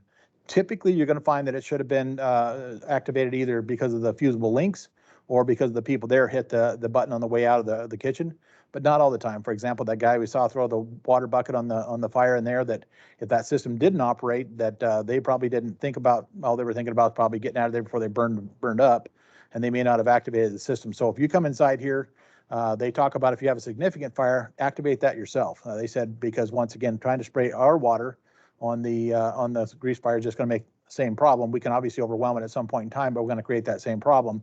And this system obviously is designed with to extinguish not only the stovetop, but also the ductwork if necessary, if it's got the systems covering that. And then the other thing I didn't realize is I'd never heard of a Class K extinguisher. And maybe I'm not that smart and not in the fire prevention, but they have a Class K extinguisher you may see in some of these locations, which is actually designed for grease fires. It's designed specifically for grease fires, and you'll see that and the one that's here is the one in the bottom right corner. And it says, it's got the green label on it and stuff, and it says it's a Class K fire, and it's literally, so if you come inside here, instead of utilizing our dry chem, if that's available and charged, we might want to consider that first, because it's designed specifically for grease fires and limits the amount of damage we do to the structure, at least as far as being able to put out a grease fire. So something to consider. I didn't know, and once again, learn something new every day after 40 years in the fire service. So, but anyway, if you need to activate the system, activate the system. Roof operations, a little bit of a challenge. We've kind of talked about that, but we're going to expand on it just a little bit more. Just understand that, at some point in time, we may need to get up there, whether it's during overhaul, whether it's during extinguishment, whether it's during or trying to chase that the hidden fire or whatever else. But just understand that some of these roofs are going to be a challenge to get to, operate in, try to access the backside of some of these parapets and other things may be a challenge for us. So we'll talk about some of the concerns and challenges here. May need to consider a combination of ground ladders and aerial ladders for gaining access here. You can see here they've got at least 5 ladders up that we can see on from here, and I wouldn't discourage that. I mean, if we have an incident, we're working on the roof and it's an active fire, certainly the more abilities to get off that roof if something goes wrong, the better off we're going to be. And then depending on the type of structure and the construction of the structure, we may need to use an aerial just because of the parapet and the layout of it. It makes it very difficult, and you'll see that here, I think the next slide. Chief, McDonald's, please. Sorry, Chief, Please. you said that 500 is also another great tool for Dang the it. fire. Dang it, where's Mashu when we need him? Yes, F500. I apologize, dadgummit. You know what? No, hey, it's funny because and you know what? And I won't mention the name of the person, but one of our BC candidates, when they're during the testing process, mentioned F500, and I literally almost cheered out loud. It's just one of those, we don't think about it much. I've never used F500. We didn't have it in my organization. I mean, I've heard a ton of good things about it, and I don't want to discount it for a second. I would strongly encourage the use of F500. We don't use it probably as much as we do. I know when I listen to a radio every day when I'm in my office and listen to incidents and talk to crews and other things, and just, it seems like, unfortunately, it's a little bit of an afterthought. We still have to get used to that just being part of our attack process. So F500 absolutely is indicated. Thank you, Chief Hickey. And that's one of those things we certainly should consider, not only for the grease fire or other things of that nature, but certainly in anytime we're operating. Not only does it help to knock down and cool the fire itself, but obviously the carcinogens get knocked down as well. Paul, any thoughts on that? I'm just going to say, one of the ladder guys made a comment that we carry F500 in our PW cans, so we don't need engines anymore. Job security. I love that, man. That's good comment. I don't know who made that, but I appreciate the comment. But yeah, if you look at the McDonald's here, you can see the challenges associated with the layout of their old roofs. The new style McDonald's don't have that same type of mansard roof setup, parapet setup that they do. But if you look at this, the difficulty in trying to get a ladder on those is very difficult. You see, because of the angle, exaggerated climbing angle you have to do to try to get up on that rooftop there. So this is one where, once again, if we have an aerial on the scene, and if we went to a first, which we certainly should on a working restaurant fire, that hopefully we're gonna have 2 aerials there and we can get 2 aerials up if we need be. Was that? I'm just looking at the one on the bottom right, not to be taken, I'm just, guys on top and then there's guy at midpoint. Yeah. Gotta be a better way to do that. So 2 means of egress, obviously utilize aerials when possible. Another factor that comes into play here is the extended overhangs. You see the extended overhangs in the drive-through creates an avenue of fire spread when we get vehicle fires occur in the drive-through lane. And that doesn't happen a lot, but I know I've been to probably 2 or 3 in my career where we've had just the cars overheat while they're waiting and just catch fire. And then we were fortunate to get there early enough that it didn't extend into the attic space, but it certainly has that potential. This is an incident that occurred here not too long ago. I guess obviously 2011, a little while, I guess, but $1 million in damage, 2 alarm blaze from a structure that from a vehicle in the drive-through lane. So certainly can be a challenge for us. Use extreme caution with Ppa Ppv fans. We need to understand that if we do decide, because obviously we're going to have challenges getting on the roof to provide vertical ventilation, that if we decide to go with the fans, we need to strongly consider using extreme caution, make sure we've checked the attic and void spaces prior to firing up that fan. Because if you don't think things are going to get worse, they will. If we have hidden fire in there anywhere, it's going to show itself. And I know that at some point in time, we need to find ways to evacuate the smoke inside these structures, but just need to be very careful. And obviously, when we start that fan, we probably need to have somebody stay with it, at least for a while here, to make sure we don't need to shut it down very quickly if things go wrong. Use caution in taking out windows when crews are operating on the interior. Seems very simple. I had an incident, the one with the Pizza Hut with the double doors, security doors in it. Out of the blue, one of my captains that I've never seen this before or since, decided he was going to help him out. We had limited visibility, 0 visibility in the structure. It was warm, not hot. And because the way the design of the old Pizza Hut and the metal roof and some of the other stuff, we weren't able to get on there for vertical ventilation. And so he thought he'd do the crews inside a favor and took out all the glass. And one of those things that I wasn't aware of it. It's kind of one of those things you start hearing glass breaking and you're starting to wonder what's going on. We thought maybe the windows were failing due to heat. And then you kind of see the guy coming around and busting out all the windows. It was just shocking, to say the least. I got it on the radio as quickly as I could and told him to stop it. Fortunately, it didn't flash, but that was one of those things that we can't do without coordination with interior crews and command. I mean, it's something that should not be something we take on our own. It would be something that would be a request from command to their crews, just because, once again, that can create a flow path or a flashover conditions anytime we give that kind of oxygen to a vent limited situation or something. Could create a huge problem for our crews inside. So be very careful. Not that it can't happen, just we need to be very careful that we're doing it in a very calculated manner. Coordinate vertical ventilation with the interior company. We talked about getting the water on the seat of the fire and don't and create unintended flow paths. So offensive interior operations. So this whole time we've been talking about a whole lot of things of being careful, but there are times where we may operate offensively. Certainly there's going to be situations where we're going to at least start interior until we determine what we have inside. So it's not unusual for us to do that. We just need to make sure we do so in a calculated manner. Complete that 360. Deploy the correct size hand line, whether it's 1 3/4 or 2.5, depending on what the situation is, the size of the restaurant, the amount of fire involvement, all those kind of things. Enter through the correct door. We've talked about this. Do we come in the front door or we come in the kitchen door? Depending on the situation and where we're at, one may be much better than the other as far as our ability to get water on the fire as quickly as possible. Check the attic early for structural involvement. Soften the building. Make sure we create those openings, especially if it's after hours, so if we have something go wrong inside, that our members can get out. Communicate findings to command and expect hidden fire. So this is the incident that occurred, the NIOSH incident report from the Houston McDonald's fire. And you can see there they had 2 firefighters that were killed. It was kind of a bellwether incident, if you want to call that, for the fire service as far as hazards in restaurants. But unfortunately, the first victim, number 1, you can see there was actually was injured and killed by the AC unit came in and basically smashed him, unfortunately. But the second firefighter was located 6 feet from the back door. and a door was locked, and she ended up dying in that position. But it's one of those things, and it talks about here, she was found entangled in wires with a pair of wire cutters next to her, but wasn't able to get out. So we talk about softening the building. We talk about getting ourselves in a position where if we certainly have to attempt to rescue or to locate a Mayday firefighter or whatever, we want to make sure that we have all those openings available to our members to both get in and out if we need to. So just one of those things that this was a terrible incident. If you ever have a chance to read the report on it, it's heartbreaking to see what happened. But once again, you can see how it could happen, and I wouldn't say it almost did here, but it could have same thing could have happened here, and we'll talk about that incident in a minute. So frequent interior reports are critical to overall fire ground safety. So one thing I also just remember, and this is just a reminder for crews, not only for restaurant fires, but fires in general. It's not uncommon for a company officer to identify a concern and assume this incident commander sees the same thing that he or she sees and has the same feeling or concern. Don't assume that, radio your concerns.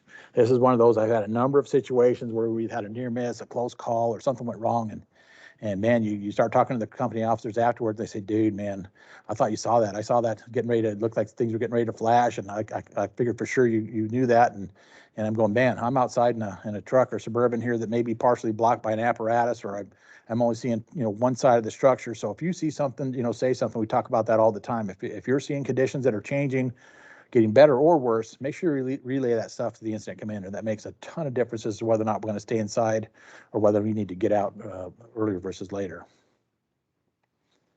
So this is one of those, just a reminder also. Somebody talked, I think it was Sergio, somebody was mentioning a minute ago, the difficulty of getting around some of these restaurants. So imagine your crew inside these structures with zero visibility. And this is what we want you to do. Obviously, the McDonald's and the Jack in the Boxes and those kind of things, we all probably can close our eyes right now and kind of figure out, well, if I came in this door, typically I go in this door here, there's about 6 booths over here. There's a couple of tables out front today that may be bolted down or stand alone with some chairs. They got the counter up front there. It goes, got the to-go window over here on the left. There's a kitchen back in the back and an office back in the back corner. We can probably envision that. But then you start looking at some of the other restaurants we have in town, and now all bets are off. I mean, we go to the Texas Roadhouse. We go to some of those type of restaurants that we may find in throughout our first 2 areas. And now we're much more challenging. I talked about the Buca de Beppo. I talked about your Oregano's. You talk about some of those restaurants that have lots of tables, lots of chairs that move around. They move around as needed and stuff. And now you take that same structure, make it zero visibility, and try to figure out how in the world am I going to get a line through this place. I remember a couple of incidents I had. One of the fires I had early on was in a restaurant fire when I was brand new firefighter. And I remember trying to drag a line through the structure, and every time we did, we was getting tangled up on the chairs and the tables. And every time you'd pull it another 10 feet, you'd start to go back and you'd run into something else that had fallen on your hose line. It was just absolute disaster and zero visibility. So keep those things in mind. These are things we don't want our crew members getting off the lines. Keep your crew members on the hand lines so we don't have that possibility of somebody getting lost in some of these structures. NIOS line of duty deaths. If you look at this structure, the lower picture is what the restaurant looked like before the fire and after the fire. So once again, you take that same structure, zero visibility, how easy is it going to be for us to get to the back of this structure without having a problem, right?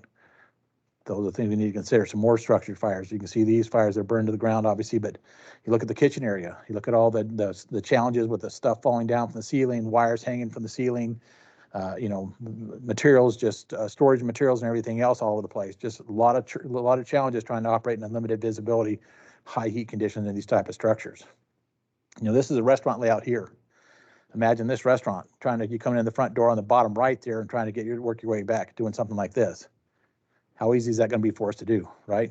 I mean, can we do it? Yeah, sure. It happens probably, every day somewhere in the United States, somebody makes it happen.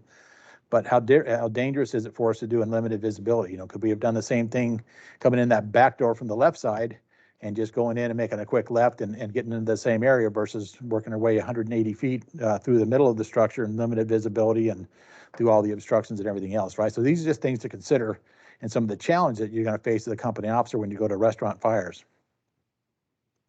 Some of the restaurants aren't that big. If you look at them, just the footprint, there's 5,500 square feet, 4,300 square feet, 3,400 square feet. So this is not unusual. These aren't giant places. These are probably the same sizes as just not even a large house in some of our first 2 areas, but they create a lot of different challenges. They're not the same as a residential structure, but sometimes we can get complacent because we think it's not that big, it can't be that dangerous, but it can be. Same thing here. We start talking about layout here. You start talking about the obstructions and some of the challenges. Obviously, these can be a problem for us. Defensive operations, just understand that, you know, anytime we go to defensive is we need to get rid of the hand lines, at least certainly the 1 3/4 at 2.5 is a minimum. Go with our portable monitors, our stain guns, our ladder pipes and those kind of things here, and get away from the building, get outside the collapse zone. Remember when we transition from offensive to defensive, we got to make sure we get a par for all operating crews prior to making the additional assignment. So when you get back out of one of these structures, make sure you let command know that you're out of the structure, you have a par for your crew, and you're outside the collapse zone. We need to transfer. We talk about staying out of the collapse zone and get rid of our 1 3/4. A lot of instances you see people operating inside the collapse zone. You see these firefighters here were defensive operating in the collapse zone here. This is a fatality that occurred, I think this is also Houston. The 4 fatalities that occurred at a restaurant hotel, the restaurant in the front of a hotel, like a Howard Johnson's kind of a setup here that killed 4 firefighters here about, probably 2018, maybe something like that now. This is another incident that occurred, firefighter fatality occurred inside of a restaurant.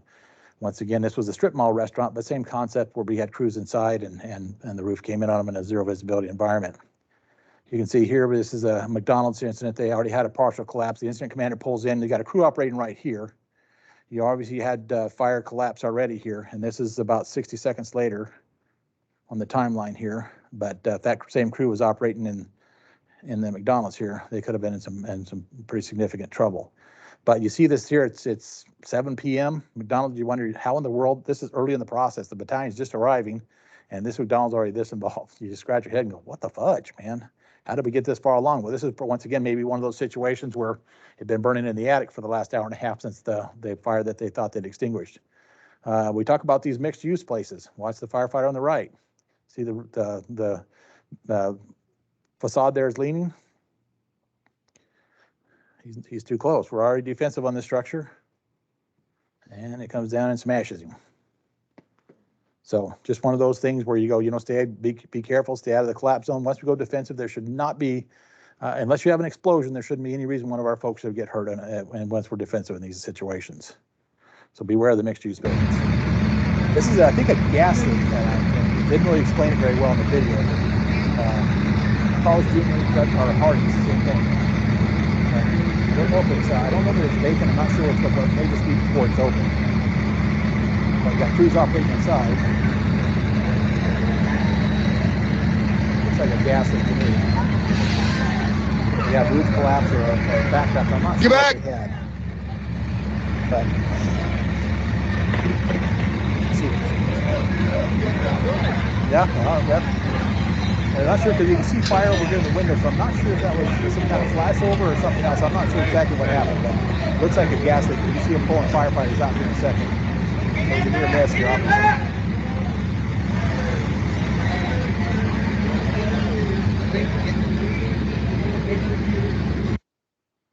Special circumstances, obviously time of day or night, depending on the restaurant. Some of our restaurants that have the bars associated with them at night can certainly be a dangerous portion of time for us.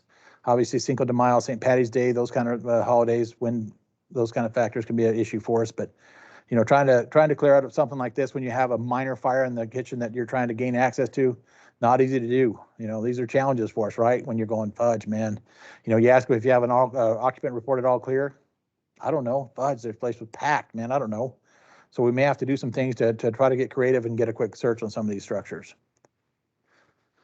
This is an incident, firefighter hurt at McDonald's, Elizabethtown here. 2 firefighters killed in Massachusetts, and you see here the structure, not a very big one. You see the picture in the bottom right here. 2 firefighters killed here, and I mean, I'm guessing what, maybe at best 100 by 50? I mean, this is not a big place. 2 more firefighters killed, right? And you look at some of the things, and I'll just show you some of the NIOSH report, some of the recommendations here they talk about. It's making sure that the initial size up, making sure that we're operating in the proper strategy. Once again, firefighters should open up ceilings and check for concealed spaces and fires and above them. Should ensure firefighters understand the influence of ventilation and fire behavior. Needed a rapid intervention crew. We have obviously on deck with rescue responsibilities now. But, you know, here's some things they had. Obviously, we're pretty good about these. You know, command wasn't transferred, ineffective communications, insufficient tactics training, lack of interior condition reports, no accountability. no safety officer. All these things are things, you go, these people are a bunch of idiots, but this thing could happen anywhere. We see these things happening in big departments, small departments, and, we don't point fingers because this kind of stuff could happen here too, and we'd all be scratching our head and wonder how this could happen. This is the McDonald's incident that occurred, two firefighters killed. Obviously, some of the recommendations they had, ensure crews enter and stay together. Do we have that situation where we have people separated? Sure. I talk to crews, you hope they're not separated very far or very long. Make sure we maintain close accountability. Accountability issues, can we have those problems? Absolutely. Conduct initial size up before initiating firefighting operations. Risk versus gain. We talk about using extreme caution under lightweight truss roofs. Determine operating while we're operating exposed to fire, trusses exposed to fire. Evaluate interior conditions and reporting them to the incident commander. This is the incident that occurred in our city, and it was actually AJ. It was actually Mesa or AJ. I'm not sure it was, but way out east on the trail out there. But incident occurred in 2008. Well, we had a near miss there. We had an incident. Chief Crabtree and I think it was Chief Rosette were both on the battalion that responded from Mesa. They had an incident commander for Superstition, or AJ at the time, that was managing the incident. But we had a close call. If you talk to Chief Crabtree and others, that we had crews operating. We had crews operating inside and on the roof that in a situation where we probably shouldn't. It was one of those where, once again, we talk about an incident commander. Sometimes, can make mistakes. Sometimes we don't see everything or hear everything. But this is a situation where, from what I understand, Chief Crabtree made some recommendations and suggestions, and we got crews out. But not it was a close call. We could have easily had a situation where we could have been talking about a NIOSH report from our folks here. So these things happen. We don't point fingers at other people. These things we just try to learn from these the events that occur and try to make ourselves better and make sure that we don't, the next time we go to one of these incidents, that we are prepared and do the right thing. So that was about 14 minutes after dispatch to transition to defensive operation. You think that's not very long. I mean, 14 minutes is quick to go from offensive to defensive. And one of the things we have to be careful about also, if you look at the Mayday report and stuff, and that's kind of the latest Mayday has kind of moved it back a little bit, but in the past, the 1,000 Mayday report that Chief Abbott put together said about the 16-minute marks when a lot of our Maydays occur. And so when you start talking about, and then what makes it really dangerous for us at the 16-minute mark is that we've got now probably our 3-in-1 has been assigned. We've got crews that have been operating for probably 5 to 8 or 10 minutes on a bottle of air. So we're down now probably to 50% at best when a Mayday potentially occurs. And that makes it really dangerous for us because now we're operating with crews that hopefully we have a crew we went to a first and we have some residual, strategic reserves outside that we can deploy to the interior to assist in this. But if not, we find ourselves in a situation where, we may be trying to utilize interior crews with 50% of our air, trying to locate and remove other firefighters if we get a Mayday situation. This is another incident. The line of duty death occurred in 2016. Firefighter runs out of air and dies in commercial structure and restaurant. This is what it looked like before. This is what it looked like after. This is where the firefighter was found. But if you look at the, we're not talking hundreds of feet. We're not talking about something where you go, fudge, man, that guy was 300 feet in there, man. How'd they miss him? We're talking probably 80 feet in here and couldn't get out. Ran out of air, high heat conditions, zero visibility. This is one, if you read the line of duty death report, it's just sad because, the reports that I guess, when they talked to the company officers that were inside the structure afterwards, we're all talking about zero visibility, extreme heat on the interior, and none of them ever relayed the message to command. They talked about being on the deck and burning up on the deck, and there was never a radio transmission back to command about conditions as far as the interior. All he saw was limited visibility conditions. So just one of those reminders, the recommendations here, obviously these are some of the factors that came into play here. Ran out of air, high and IDLH environment, no sprinkler systems. This hose tube was stretched deep into the structure, high heat conditions, heavy smoke conditions, and couldn't locate the seat of the fire. This is the one where 4 career firefighters were killed in the Houston incident. Once again, you can see it was this is a restaurant/hotel. They had wind-driven conditions on that incident, but part of the collapse and stuff that occurred here killed 4 firefighters and injured, I think, four more or something, or 16 more injured. Wow. But some of the recommendations there, obviously, ensure that strategy and tactics match the conditions. Make sure that the wind-driven conditions, standard operating procedures for wind-driven conditions. Accountability system was not operating as well as it should. Needed a Rick team and Rick bag that didn't have, but you can see the firefighters, once again, 4 firefighters that were injured and killed were just inside the door. So we can't just sit there and go, well, you know, it's a McDonald's fire, but I'm only going to be 10 or 15 feet in here.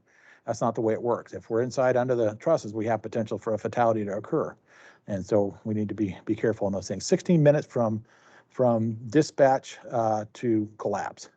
That's fast. I mean, you start thinking, man, no freaking way. I mean, heck, you figure you got a 5-minute response. By the time you get out the truck, it's another 2 minutes to get inside. I mean, you're on the scene for 7 minutes and the roof comes in on you. That's fast. But so we can't just necessarily discount this stuff and go, well, it's not going to happen to me. So just to understand, if we have structural members involved, obviously reconsider the strategy, utilize your TIC. You can see some of the truss members up here, some of the degradation of the truss members. Another thing to consider here is when forcing doors and making entry, making sure they're fully opened. And this is one we see a lot, and I've seen it a lot, because when you start busting into these doors, it's real easy to either take out a window or take out the bottom of the glass and climb in than it is to force the whole door. So what you have, a lot of times what you have is just like they had this McDonald's fire, is they busted out the glass, they crawled through from the bottom. That's why you see the hose line going through the bottom of the door. This was closed obviously initially, and they made entry through here. The challenge you have with that is when you try to get out when things go wrong, is trying to funnel 6 or 7 firefighters out that hole during a flashover is not going to go so well, right? So we need to make sure we remove the panic bars and remove the hardware. So cut the lock or force the door if we can, if not as soon as possible. You see firefighters here. This is another situation where, once again, they may egress here. They bailed out here. You can see pressurized turbulent smoke here. They bailed out before things went wrong, but once again, trying to get multiple firefighters out of that hole is not easy to do. This is a situation where they forced the glass here and decided just to go into a window. Once again, maybe bigger than the door, but not a good situation if we try to get out. So try to make sure we create those openings, soften the structure if we need to, and make sure that we're operating a good thing. And here's the challenge we talked about before. You know, once we get inside the structure, what are we going to have in front of the doors coming out? You know, this is not unusual. Certainly during delivery days and stuff like that. I mean, you may see this crap piled up here and you got zero visibility trying to get in or out of here. It's not going to be easy to do. And this goes back to what Sergio talked about here. If you've ever been in a kitchen fire of any kind, the challenges associated with the grease on the floor that's built up over the years as it starts to get melts and during the heat is an absolute disaster. You watch people slip and fall just walking through there, much less trying to manage a open line and try to be able to even hold in any position at all without being just pushed around the floor. But this is the McDonald's incident at top left. You can see this is where the firefighter was located. Literally, if somebody would open that door, she was within 4 feet of the door right there. And this is the location of the other victim. Obviously, this is where the air conditioner came down and smashed that other victim. And the pictures is before the incident, the building that burned. So, but huge challenge. And I would tell you also, we talk about slippery floors and other challenges at the Harbor incident. I was talking to some of the firefighters afterwards, and they talked about the challenges they had there. In the back kitchen area they had back there, or not the kitchen area, but the storage area, where all the products were stored back in there, the storage area, and in addition to the meat cutting area and that kind of stuff. They said one of the pallets had cooking oil and other stuff on it, and it split and leaked and everything else. And they said trying to remove a firefighter, and when the floors, we said, were like butter. The whole time they said people were slipping and falling. You couldn't get any traction. And Brett was a big guy. He was a 300+ guy plus, gear. And they were trying to get anything to be able to pull him out of that incident. They said it was a huge nightmare for him. So same kind of situation here. When you have the slippery conditions, not only you got the slip, trip, fall hazards, but you also have the potential for just difficulty in operating in these situations. We talked about the carbon dioxide storage. This is one of those where, once again, if you haven't seen the McDonald's incident with the Phoenix fire, look it up on the internet. It's there. It's definitely worth your time. And then we have the aftermath. This is all over the place. This is what a good percentage of the restaurant fires we're going to see are going to look just like this when we're done. And that's okay. As long as nobody got hurt, I'm okay with this. And that's one of those things, we give it a shot. As Chief Daniel said, we're professional firefighters. If we can save property, we will, but not at the expense of one of our firefighters getting injured or killed. Kind of love the guy up here missing his Taco Bell here, but not sure what's going on there. But just we have to ask ourselves, is it worth the risk? So we're going to kind of wrap everything up here. So here's a couple things to think about from a tactical perspective. Expect the unexpected. This is one of those things where, when you go to a restaurant fire, don't come into this complacent, don't come into this thing thinking it's just another BS call or just an alarm sound, and be careful. Expect 4 types of fires: kitchen fire, hood fires or ductwork fires, attic fires, or concealed spaces, and then grease residue buildup, potentially burning on the roof. Expect to check for fire and concealed spaces immediately upon entering. So as soon as we get there, we need to make sure that we very early on check the overhead to see if we have attic involvement, structural member involvement as we make entry into the structure. This isn't one we want to spend 10 minutes in the kitchen, worrying about whether or not we've extinguished the full grease fire and not realizing that we've had structural members burn over our heads for the last 10 minutes. Expect to access the kitchen through either rear door entry if it's necessary or appropriate. We talk about, does it make more sense to come in from the back door or come in from both directions versus coming in from the front door and trying to work our way all the way to the back. Let's make sure we work smarter, not harder on these situations. Expect early collapse. We talk about lightweight trusses. Can be a serious problem. We also talk about heavy air conditioning and roof loads, dead loads on these buildings, even before they're involved in deterioration from fire. Expect large gas lines. Typically, if we activate the shutoff system and the automatic extinguishing system, it's supposed to secure the gas line. But it's something we probably want to verify certainly as we're doing our 360, or if we get that assignment, make sure we get somebody to secure that gas or electricity early. Obviously expect a violent reaction. We saw that in the video. If we apply water directly to the burning cooking oil, obviously we can consider the F500 is another option we have there. But just understand that not only is it going to splatter and everything else, and we talked about the slippery floors, we're going to make it quite a bit worse between the water and the grease. Expect to carefully examine the entire run of the duct work. We talked about that. Sometimes it may not go just directly up through the roof. Even if it does, we need to check around the ductwork itself, inside the ductwork, around the ductwork, and on the roof as well. Expect to take a line to the roof for extinguishment of roofing materials. It's not unusual if we get that duct fire that gets up there that it starts burning around the base of that powered vent system. So you may end up taking a line up there to wet down and extinguish the fire on the roof. Expect flare-ups and after extinguishing the fire, obviously in the cooking fire, just because of the superheated oil. So once you knock it down one time, it may flare back up again. Expect difficulty laddering the roof, pump the sprinkler system. Don't commit attack lines until you determine the location of the fire is located, or the best location. Locate the kitchen exhaust fan power supply and shut it down so we don't continue to pull air and draw air into that fire that may be burning in the attic. Discharge the suppression system if it's not if it hasn't been utilized. Use dry chem if necessary. Understand that everything in that kitchen is going to be thrown away anyway. All the food, the Department of Health won't let them reuse any of that food if you've had a significant fire in there. So we're not going to worry a whole lot about that stuff. Just be careful with that. Pull ceilings to determine if the fire is extended. Don't sacrifice firefighters for properties already lost. We talked about that. Fire suspected to be in void spaces above ceiling tiles require quick action. Create a safer environment for us in the doors. And then the last slide we have here is take a pessimistic approach to ensure safety of operating crews. Operate in the correct strategy. If the fire is in the overhead, strongly consider evacuation. Maintain accountabilities. And then finally, remember, in most restaurant fires, the only life safety hazard we have arrived on the fire trucks out front. So I don't know if any of you guys remember that Taco Bell on Country Club there, just between University and I think it was Maine there on the west side. Love that place. I spent a lot of time there when I was a kid.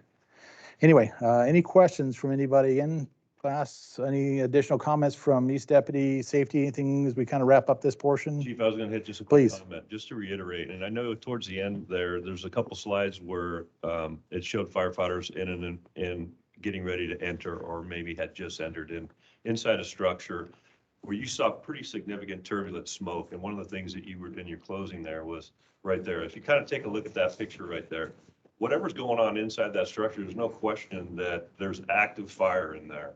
And one of the things that hopefully we're getting better at is the fact that we're not just going into these type of structures, not blowing water. This should be one that's clear cut, that the seat of the fire is buffed, obviously, for it to produce that kind of smoke.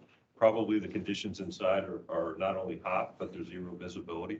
We have the capability to change the environment. And as Chief said, don't commit hose lines into a structure if you already don't know, you can't see, you have no idea where the seat of the fire is. Do that additional, even if it's a secondary 360. If nothing else, for the firefighters, Chief Rosette said it best. He says, I've never received a water bill for a structure fire. So feel free to open that hose and change the environment. By just hitting the top and getting a straight stream up into that upper atmosphere where the majority of the smoke is, it's going to cause that cooling that we're looking for. It's going to cause that lift and capability for us now to see down below and change that environment before we go in. And I think that's just something as we watch, and not trying to be critical, but I think that's a change in the fire service in the last few years that we weren't taught initially, that you would go in there and you would try and get to the seat of the fire. In this condition, I caution you, change the environment, get water going where we can, and when appropriate, ventilation. So we're not committing people into a 50-foot structure. There's no reason that through that front door, a 2.5 could absolutely destroy that entire facility. They could put water in almost every square inch of that, with the exception of a few walls and parapets, but the reach through the ceiling and the capability of our 2.5 is highly underrated in my opinion. So again, big water in that situation. Yeah, the modern fire behavior that we talked about last month, we talk about the importance of cooling the overhead and spraying water into smoke. Once again, I know when I was a new firefighter, if I sprayed to open up the nozzle before I saw the fire, I'd get it whacked on the back of the helmet. And everybody wondered what the heck you're doing. But now they tell you literally we can cool the superheated environment, prevent the flashover, cool the gases, the surfaces, and that continue that are superheated, and reduce that potential for flashover or backdraft and some of the other hazards we have. So absolutely, Paulie, great suggestion there. So, okay, please. Hang on, let's get a mic to you real quick. Hang on.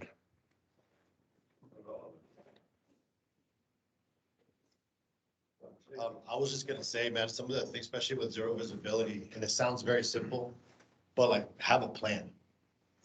Literally have a plan. What we always get told is, do you going in for search and rescue and fire control? Mm-hmm. Well, as a company officer, we're going in on something like this, like, well, what does that look like to you?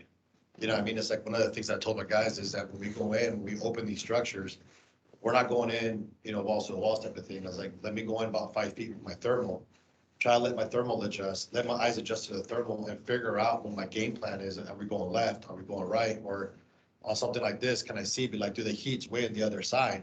This is not gonna make any sense for us to transverse through this commercial. I gotta get command and let them know it's better if you go from the north side or from the south side.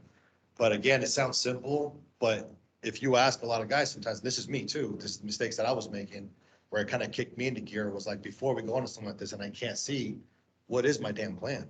Did I look from the outside and figure out, like, most of my heat and what I'm seeing with my thermal is in this location. So when we go in, depending on what my thermal's telling me, I'll walk out and be like, hey guys, we're going in 5 feet, making a right, going another 10 feet. We're gonna stop, before this portion or whatever, but this is where the fire's at. I need you to hit it from here. Looking at all your guys, or excuse me, at your firefighters, and let them know, like, hey, did you get that? Yes. Did you get that? Yes. And once everybody knows the plan, then we go in at that point. Yeah. But a lot of times what we do is we rush in, including the companies that back you up, quote unquote. They back you up, but they end up running you over because of the fact that we all want to fight fire, and I've been there. But it's one of those things I think we need to slow down completely and be like, hey, this is the plan. Hey, I got engine 202 under me. Engine 202, this is the plan. I'm gonna need you to back me up in my line, or hey, we're going in right. This is what I'm looking for. If it doesn't fit the plan, or it's not helping, then we gotta get a hold of command and say, this is not gonna work. I mean, it's too much, or whatever the case is. But biggest thing, man, is have a plan. What does your plan look like? It's not just search and rescue and fire control. It's gotta be detailed. You gotta figure out what the hell you're gonna do when you get in there. Excellent point. I think that, it's one of those situations where over the years, and I can't tell you how many hundreds of times probably that I've asked crew members, what was your plan when you came in there? And, and the ones that were prepared and trained on a regular basis and stuff would tell you, well, we'd already talked about this in these situations that my firefighter's going to do this, and I'm going to do this, and I'm going to direct the operation with my tick or whatever else it is. And then you talk to about, I would say at least 25% of the captains just say, I'm going in and fight fire, man. That's what I do. I'm doing it, man. You don't know what it's like. And I did a few years, but I did it for a few years. I know I don't remember anymore, but in theory, I probably have a decent idea. But a lot of people do that, and that's and I truly appreciate that when we have people that appreciate the craft that we do and are professional firefighters, as Chief Daniels has mentioned here. I can't emphasize enough the importance of training and working with your crew and that company officer. I mean, you also have a company officer. They're the only one with the thermal imaging camera, and they hold onto that information like it's money. And you go, man, don't feel free to, tell your crew members, hey, looks like we got fire in the back corner here, guys. Let's work our way back over here, or we got fire in the overhead. Let's start applying some water here, or whatever else it is. So, make sure we're directing those crew members and letting them know what you're seeing and stuff, and then also relaying the information to command as well. But having a plan is huge, and I hope that, and in most situations, the people that had a plan train as well. I mean, they train at the station, they train at the back of the station, they go down to the training center, and they play and they practice a lot, to the point where when they get to one of these incidents, that when they talk about what they're going to do, it's not a surprise to people. everybody understands they've got a plan and how they activate it. So very good. I appreciate that comment. Anybody else, please? Chief Hickey wanted to know if you had any pictures with the ladder truck down on the bottom doing defensive operation. You know what, Dad? Well, you know what? Well, I not in this file here, unfortunately. One of the things that we it's kind of interesting, and probably, Daggum, I wish I would have done that here. But one of the things that we consider also with our platform ladders, they have the ability to go on the side down to all the way to the ground, right, on the side. Apparatus placement with a lot of these McDonald's and a lot of these places have glass fronts and glass windows all the way around them. You know, we always utilize those ladder pipes and stuff we put them up at 80 feet, and we do a great job of dumping water down on the roof that sheds that water just like a champ, like it's supposed to. But also, you know, and if you watch, and Captain Liddell and I were talking several times here recently, but if you watch, and I'm sure it's probably just because of first of all, Boston and New York and some of those Chicago and those places, they have a ladder for every engine over there, which is absolutely crazy. But they send 10 engines and 10 ladders on every call they go to. But they utilize the ladder and the platforms. They bring them down to ground level and spray up. You know, and you know, when you start thinking about 1,000 GPM at ground level, still outside the collapse zone, but having the ability to utilize one of those, you know, from spraying up under the eaves versus on top under the, you know, when the roof is a lot of times intact. And so we got pictures. I'm going to build them into another program, but I should have included one here, Paulie, because there's a lot of these structures, like a lot of the McDonald's and a lot of these fast food restaurants have glass over the entire, you know, 2/3 of the structure, or at least half.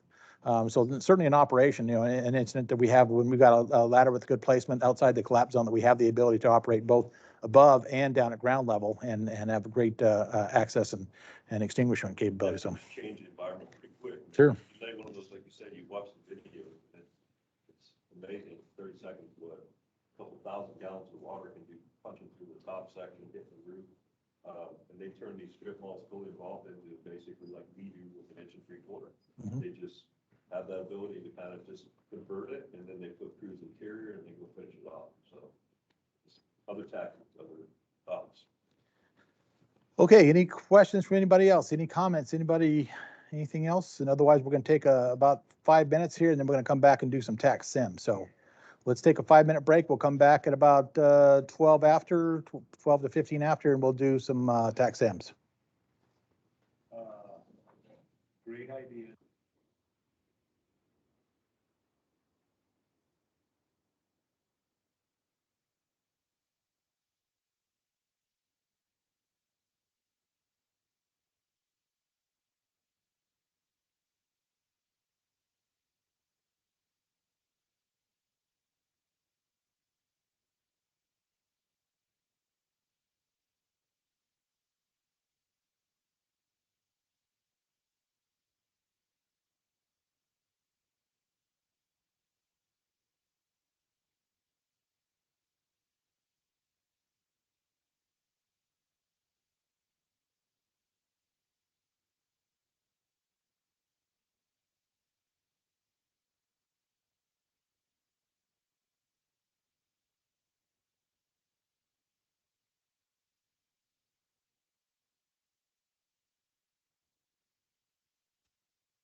Yeah, you're gonna be okay. Okay. Okay, we're gonna get started. We're gonna go ahead and get started. If any of you that are online want to run any of these incidents, just let us know. Either send Polly a message or come on, unmute the mic. We'll run the first one here inside with some of the folks here. And then after that, anybody that wants to run an incident is welcome to do so. So if anybody wants to either play Cruise or if they want to play the incident commander, let us know, please. Okay, and so, yeah, let's go to E6. Sorry, yeah, we're gonna use channel E6, Edward 6. For those of you in the station, you should also be able to hear it through the TV, but if you want to monitor or utilize your radio to be the incident commander, we're going to use E6, Edward 6.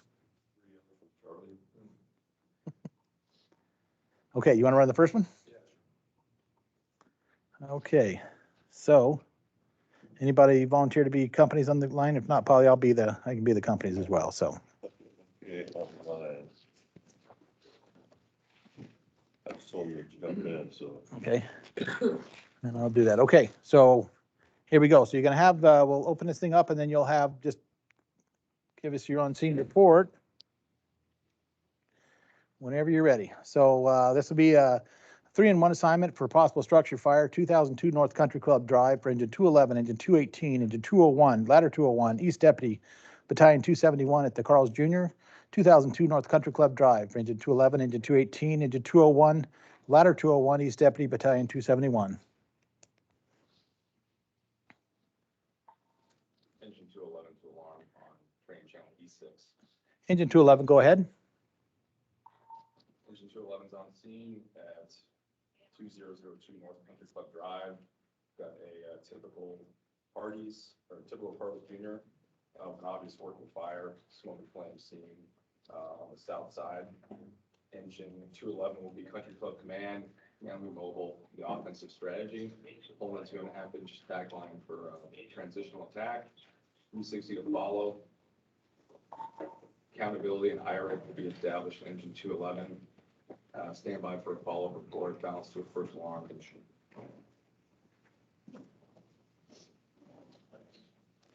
Alarm copies, engine 211's on scene at dispatch address. You have a typical Carl's Jr. working fire, a smoking fire showing from the south side. You will be Country Club Command. Command will be mobile. Offensive strategy will be pulling a 2.5-inch line for transitional attack, completing a 360. Accountability and IREC will be at engine 211. We want the balance of first alarm assignment. Further report to follow.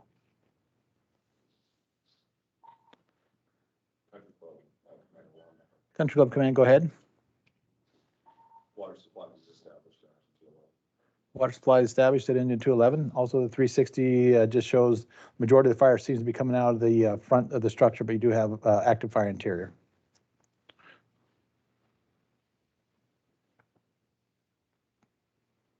Occupant reported all clear. Engine 218. Engine 218. 218. I'm making interior sector accountability would be at engine 211. Once you take an additional attack line off engine 211 interior, for search rescue fire attack, when your car moving forward. Copy. The interior. Country Club Command alarm. Country Club Command, go ahead. My 360 is complete. We're still in the offensive strategy. Majority of the fire appears to be on the south side of the building. With no additional hazards. Got working fire in the interior. Still working on completing the search. Alarm copy. Sorry, go ahead. We have RP report all clear on the interior. Alarm copies. You've completed your 360. Still in the offensive strategy and no additional hazards identified. RP is reporting are clear. Engine 201. And engine 201. Engine 201. I'm gonna have you back up interior sector. Accountability location will be at engine 211. I want you to bring an additional water supply and take an additional 2.5-inch attack line to the interior. Making your apartment forward. Copy. Second. Interior conditions, you have heavy smoke conditions, limited visibility, and you do have fire involvement in the structure members in the overhead. Country Club Command is alarm. Country Club Command, go ahead. Give me emergency traffic. Alarm company, emergency traffic. Doo-doo-doo-doo-doo-doo-doo. Country Club Command, go ahead. Command all units operating on the fire ground, we're switching to a defensive strategy. We have fire in the overhead space. Repeat, we're switching to a defensive strategy. All interior using to exit and report back toward the fire. Alarm copy, all units on the fire ground at 2002 North Country Club. We are switching to a defensive strategy, evacuate the structure and report a PAR.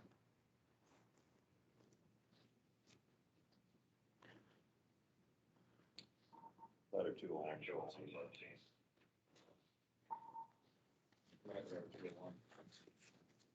Letter 201. I'm going to use south sector. Accountability will be at ladder 201. Once you establish your own water supply, get your aerial into service, take a defensive spot for an elevated water attack. Give me your bar. Please forward. Letter 201. I'll give them a PAR for 201 and 218 if you would.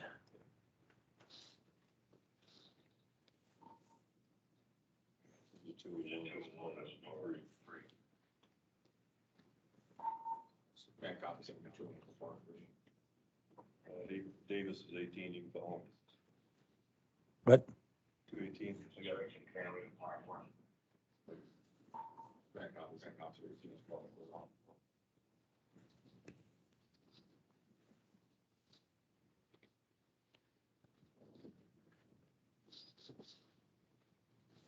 East deputies on the scene. East deputy to command. I've got on the scene here. Can you give me an update on what you have as far as, I wasn't able to hear your radio transmissions as to what you have. Chief, we're operating on defensive strategy. We had an obvious work of fire. We arrived on scene to the transitional attack. We had a resident report all clear initially. We're not able to make an interior attack due to fire in the overhead. We've got our RP report all clear. We've been an elevated water attack with the ladder. Using our stain gun to attack the fire from an exterior position. Our 4 members of engine 211, 4 members of engine 218, 4 members of engine 201, 4 members of ladder 201. Top there. Yeah. East deputy copies. You've got a, you arrived on scene with a working fire. You did a transitional attack with a 2.5. Got a resident report all clear. You determined you had fire in the overhead. You have evacuated the structure. You have a elevated master stream in place with ladder 201. You have got a PAR from engine 211, engine 218, engine 201, and ladder 201. If that's the case, I'm going to go ahead and make you south sector. I'll assign ladder 201 to you as our standby. I'm going to have engine 218 assigned to you. I'll give you an additional ladder truck as soon as we get ladder 206 on the scene. Engine 211 copies would be assumed command. Be south sector with engine 218 and ladder 201. Okay, so let's talk about this for a minute. So we got on-scene report of a Carl's Jr. and stuff.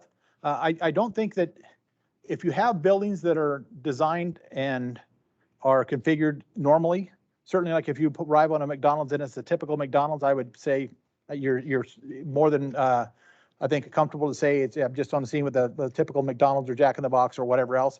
If you have something with a different layout though, if you go, man, I've never seen a McDonald's that looked like this one. Or because I mean, there's been times where you travel and you go, oh, just look at the size of that McDonald's, like a super McDonald's, man. This thing is like freaking 20,000 square feet. But for typical restaurants, yeah, I think you're okay saying that. I mean, like if you said, I'm on the scene of a Dutch Brothers, I think most people in their mind would go, I know what a Dutch Brothers looks like or whatever else. Now, when you get into the standalone, the different restaurants like maybe a Texas Roadhouse, or you get something that's, maybe, well, not Serrano's probably not good, but something that is not something everybody would recognize, it's the Chop House or something. You go, you don't know what a typical chop house looks like or something like that, then you probably want to be specific that, hey, I've got a single story, medium-sized restaurant or something like that. But I think here, absolutely, calling it a Carl's Jr., everybody in their mind goes, boop, I know what a Carl's Jr. looks like. So I think you're okay there. You talked about having a working fire, smoking fire showing from the south side. You were country club command, you named command, mobile command, offensive strategy, taking a 2.5 for transitional attack. Good call, I think. On this one, you got obviously a working fire coming out the window already. So this is one where, reach penetration and volume is going to be one I would strongly suggest there. 360 accountability, IRIC, engine 211, balance of a first alarm. This is one, obviously, we didn't give you a lot of time here, but if I saw this smoke coming in, if I left the bay and I saw this kind of smoke coming in, I'm probably going to balance it to a first, certainly a working fire, but probably a first, especially if the alarm room comes back and says, hey, RP is reporting they've got a working fire in the kitchen or something like that. I'm going to go ahead and take it to a first, but you did that. Obviously, you got on the scene, went to a first, so certainly a good call there. Getting the proper resources coming. You got a water supply established, obviously, good call there. We talk about, once again, working fire in commercial structures, establish that your own water supply. This is just one of those where, a 500-gallon thing here is not going to make a difference. I'm a big fan. I got a sign in my office that said, quickest water is the best water, but within reason. Certainly there's situations where 500 gallons is not going to do it. I'm going to take the extra 2 minutes or whatever it takes to lay my own supply line and have an uninterrupted water supply that I can operate off of, because backing out of a structure, a commercial structure, when you've got inside and run out of water is a bad thing to do. It changes the whole operation and really puts people at risk. So good call there. Engine 218 got on the scene. You gave them interior sector, had them pull an additional 2.5-inch line. You got a par coming in. You completed your 360. Obviously, we told you what you had there. You took into 201 backup line to the interior with an additional 2.5. We've got 3 2.5s in here. Good call. Well, that's not a bad thing. That's not a bad thing. Now, one of the things I might have considered here is sending somebody around to the north side. But I'm not going to. It's okay. It's okay. Yeah, no, you're fine. It's okay. And you could have, if you would have had another company come in from the north side to this one here, because I'm looking, once again, I'm being pessimistic. So I might have my third company go ahead and lay into that north side and then pull a 2.5-inch in that door, just as another option for us here. Because that probably if things go wrong, we're going to need a second supply, because we're going to probably use a second aerial here at some point, or certainly a stain gun. But having 3 2.5s in here, if you're not going to make a difference, I mean, that's going to do it. If you're going to get a chance to stop it at all and make a difference, that 3 2.5s would do it. Because if that doesn't change it in the first few minutes, it's time to back out. So I wouldn't fault you on your hand line selection. I might just consider taking a line, like say through the north side with a second supply line around back. Went to emergency traffic. Once again, when you get the report, you got inside, you determined you have fire in the overhead. This is one here, you got an occupant reported all clear. I'm probably not going to spend much time in here. This is one of those deals where if you got this much fire involvement in a structure like this, this is not a winner. There's no reason for us to put people in here and go, hey, dude, we can probably fight this thing for 15 minutes and then back out. Well, you're going to back out at some point in time anyway. If you got structural involvement, you're not going to be able to get enough water in these hidden spaces fast enough before these trusses potentially deteriorate to be able to operate safely. So from my perspective, I think it was a good call to go defensive. You got your ladder pipe set up here. Just a reminder also, and this is just a reminder for all of us, anytime you transition from offensive to defensive, be really careful about making additional assignments until you got pars for all crews, because it is really easy. And then I'm talking from experience here, because I've been, unfortunately, to a lot of fires that they used to call me parking lot Bailey for a while there. But anyway, there's times where things just didn't go as well as you planned, and sometimes I'm going, I'm okay with that. Nobody got hurt, and some, but I can tell you that there's a situation where, if you don't get in there and get it knocked down quickly, the problem you have with it, like I say, you got people get inside there, you get anchored in there a little bit, and it's hard to get people out. It's hard to make that transition. It's hard to, but so I would much rather back out, go defensive, and live to fight another fire than to push the envelope and say we can get another 10 minutes of operations in there. So good job on going defensive, emergency traffic. Get your strategy though, because one of the challenges you have, I've had situations where, because what happens here is when you pull people out, what happens? First of all, you got 150 people standing around doing this, and you're looking and you're pulling out and you're seeing all these people standing around and go, what are they doing? How come they're not spraying water? So it's real easy to say, hey, I got to get people operating. Man, people are making fun of us. They think we're a bunch of ass clowns in here not taking care of business. So I can tell you that, the first inclination is to say, hey, get a stain gun going, getting that ladder pipe open, whatever else it is. And then next thing you know, which I've been there several times, where I went, hey, did we ever get a par for engine 271? We didn't. Unfortunately, when you come back to them, they're out. but not always. I had a near miss, and I'll tell you a little story time with Pat real quick here. Resident or commercial doctor office, 400 West West Southern, 3,000 square foot office building. Saturday afternoon, well involved fire. Crews go inside there. One of those Murphy's Law, just like it always is. Freaking, I've got multiple crews with 3-man companies, acting captains. I've got people. Which we didn't allow in Tempe ever, but for the only instant I've ever had it where we had 2 captains on a truck, on the same truck, which we didn't typically allow in Tempe. Anyway, all kinds of funky, weird stuff. And it happened to be this call. 0 visibility, high heat conditions. 12 minutes into the fire, we transitioned to defensive. We pull everybody out. Same kind of deal. It's got a huge column here, fires through the roof. It's, people are everywhere. So I'm thinking I got to get stuff going. So I'm working the ladder truck, telling them to get the ladder to get going here. I finally start doing PARs, but I'm late. I'm probably at least 5 minutes after the emergency traffic when I finally come around and do PARs. And this is even kind of the weirder part about it. I finally get PARs for everybody, and come to find out that we actually had somebody missing his eye. And it was a guy that we had, because of all the 3-person crews, somebody thought he saw his firefighter come out somewhere else. He didn't. He was still inside, got lost, stumbles out of the building on his own, and doesn't tell anybody until after the fire's over. And so I ran into the guy afterwards, and he goes, "Whew, had a close call there." And I went, "What do you mean?" He goes, "Yeah, I was lost in the building," after he declared defensive. And so obviously I didn't, even though I did do PARs and he was missing the PAR thing, just to reinforce that's, if we don't do that, that's how a crew gets lost. That's how people get lost and stuff. So be careful. It's real easy to want to try to get lines operating and things going early. Make sure you get your PARs first and then make your assignments. But anyway, fortunately the guy wasn't hurt, but it was a close call that I went, wow, I had no idea. We could have lost a firefighter real easily. So please. The question was, would this be appropriate scenario to say that IRIC will not be established due to the rescue profile and the initial signs of the scene?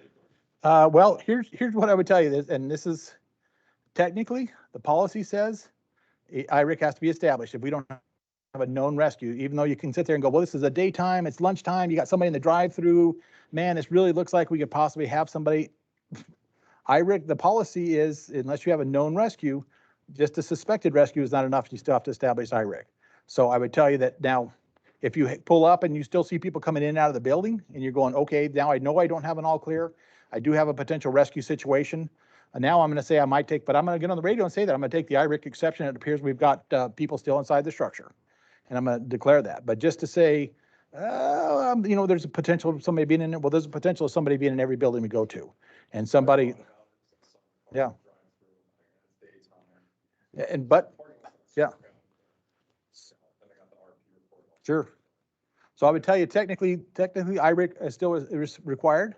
I would tell you IRIC is still required, but I would tell you, unless we have a known rescue, you'll need to be able to explain why you didn't establish IRIC if something goes wrong. Chief Daniels, please, any thoughts to reinforce? Honestly, Pat said it perfect. By letter of the law, what the policy says is what the policy says. If somebody made the decision not to establish IRIC on this, I would have the conversation to ensure they were thinking appropriately with the decision they made.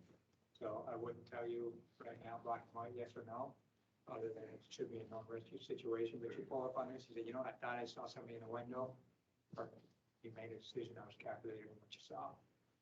But yeah, we know the IRIC thing. Right? I chuckled when I saw that question asked, and looked back at a couple people in the room, because we look for reasons not to establish IRIC, but we really shouldn't be looking for reasons not to establish IRIC. We should look at the policy, how the policy reads, but we also understand the system we work in. IRIC is problematic for us and our ability to do our jobs. So this question comes up all the time, and understandably so. So, and this is one, obviously working in Tempe forever. The agency a little bit to my west in Tempe didn't exercise the IRIC option very often because they always considered that a building may be occupied. So that's just not the way the policy reads. That's not the way the law is written. It's designed certainly for firefighter safety. We understand there are certain limitations to an IRIC position, but as it stands right now, once again, unless we have a known rescue, we should establish IRIC. And once again, if we're not going to establish IRIC, I hope you're going to mention I'm taking the IRIC exception. And if you literally think you have somebody inside, take the IRIC exception, get on the radio and do it. Don't just go, I'm going to utilize my other firefighter to help pull that line or whatever. So good question. Please get the mic if you would so we can hear. So hang on. This is Captain Barnhart. So please. Discussion, because if I'm wrong here, please point it out. But why take the IRIC exception? right? In this, when we're fighting an incident just in Mesa, we typically recognize each other. You can see body languages. Even in Tempe, we cross borders so much, we can visually recognize who people are. But what if there's an AFMA BC driving through Mesa on his way to the far west valley and stumbles into incident command? Could be, never know. Doesn't hear the IRIC exception. Remember SOP, if you don't acknowledge it, it's implied it is established. So now that negative fire event, catastrophic failure, where we're looking for people and that accountability is questionable, that incident commander could assume, okay, there was an IRIC, we're only looking for 2 people.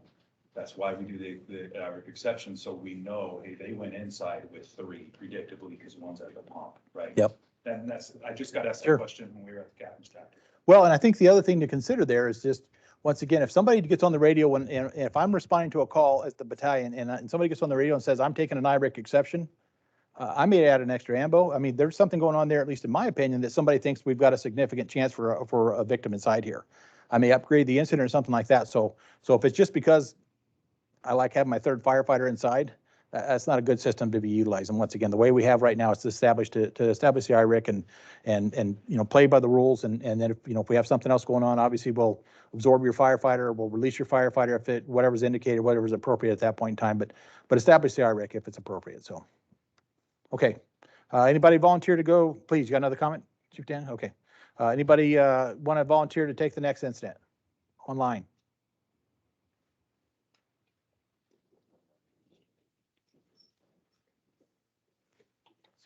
Any volunteers online? Okay, we'll go to the, you're up again, man. You're gonna get some good experience today, buddy. Okay, here we go. We're ready? Okay. This will be a 3-to-1 assignment for possible structure fire, 24 East 2nd Avenue for engine 211, engine 218, engine 202, ladder 201, East Deputy, BC 271 for possible structure fire, 24 East 2nd Avenue.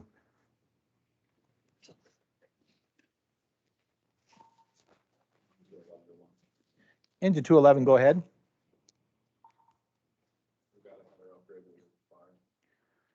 Alarm copy, engine 211. You've got signs of working fire, dispatch of working fire assignment.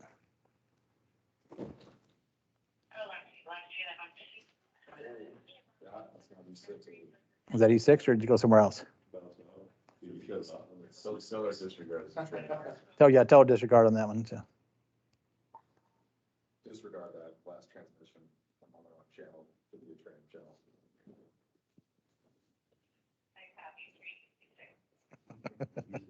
Fix that first. And here's the, let me. Each deputy, my apologies. Well, before you go on the scene real quick, just, this is one of those things where if I've only heard this probably literally 150 times in my career, and I've probably done it 20 times. The second report is never good as the first one you just gave on the wrong channel. It's so frustrating because the next time, of course, you're always so flustered and you give that great report and somebody comes back. Engine 271, be advised you're on channel 1. Go to channel 7. You just go, fudge. Wait, what? Did I miss something? Okay.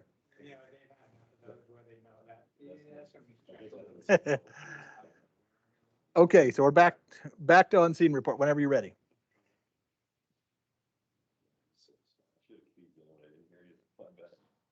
Engine 211 to alarm training channel E6. Engine 211, go ahead. Engine 211 is on scene at 24 East 2nd Avenue. I've got a single story residence, conventionally framed house with a pitched asphalt shingle roof. With an obvious story of fire, smoke and flames seen from the window on the front of the building. Engine 211 will be 2nd Avenue Command Mobile, the offensive strategy, on the attack line for a transitional attack. Accountability and high roof will be established at engine 211. We're establishing water supply. Stand by for 360 and the follow report.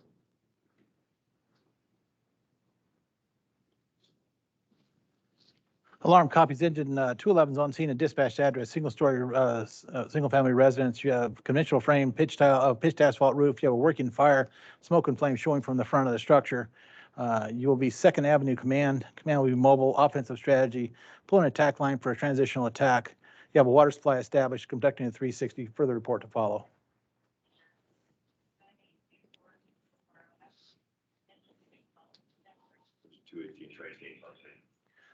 360 is nothing to see. You have the electrical, sorry, just a drop, you'll have electrical drop on the rear of the structure is all you have. Wires Yeah, down. that's just not wires down, just electrical drop from the back. And it looks like a cable on the front, but wires, you can see electrical drop in the, just a Second Avenue Command, go ahead. 360 is complete, still in the offensive strategy. There are no additional hazards. Back to points to the host side. Rejoining my crew, finishing our transitional attack, taking our interior to start research. And then into 218.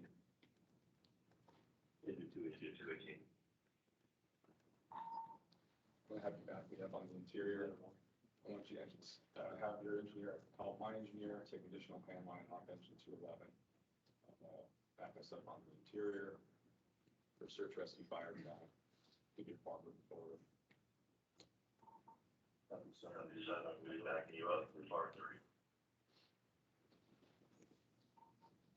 Right, 217.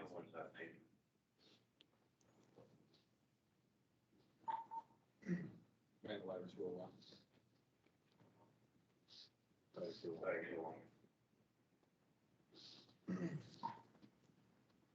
Make you roof sector accountability location will be at ladder 201. Spot your apparatus appropriately, bring your crew forward, be prepared for coordinated vertical ventilation or attack in your partner forward.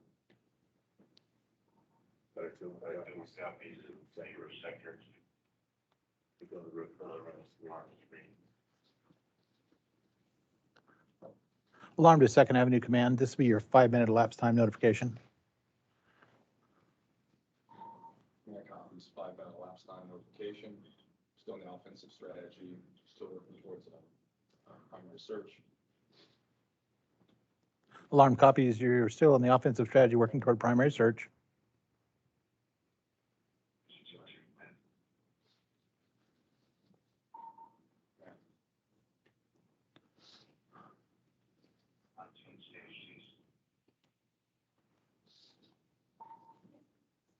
And then 202.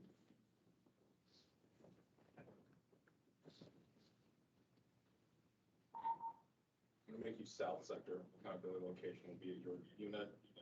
At engine 202, I want you to lay an additional supply line, take a line off your truck and continue the exterior fire attack.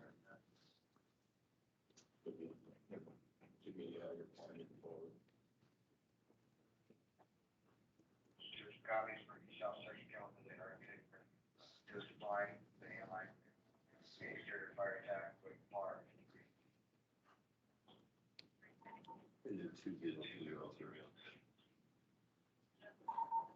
And 203.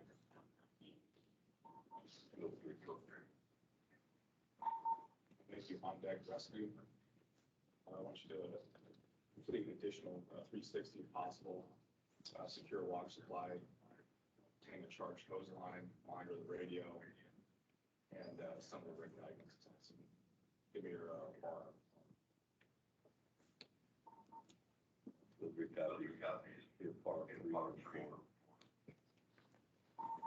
And to IRIC firefighter. You're going to be working under engine 203 as on deck rescue.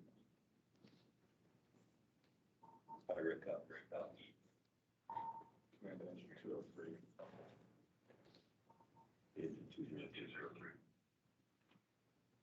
You're going to be receiving an IRIC firefighter from engine 201 to assist you in on deck rescue.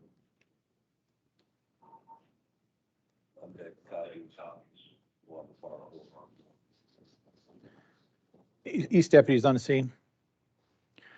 East Deputy Command.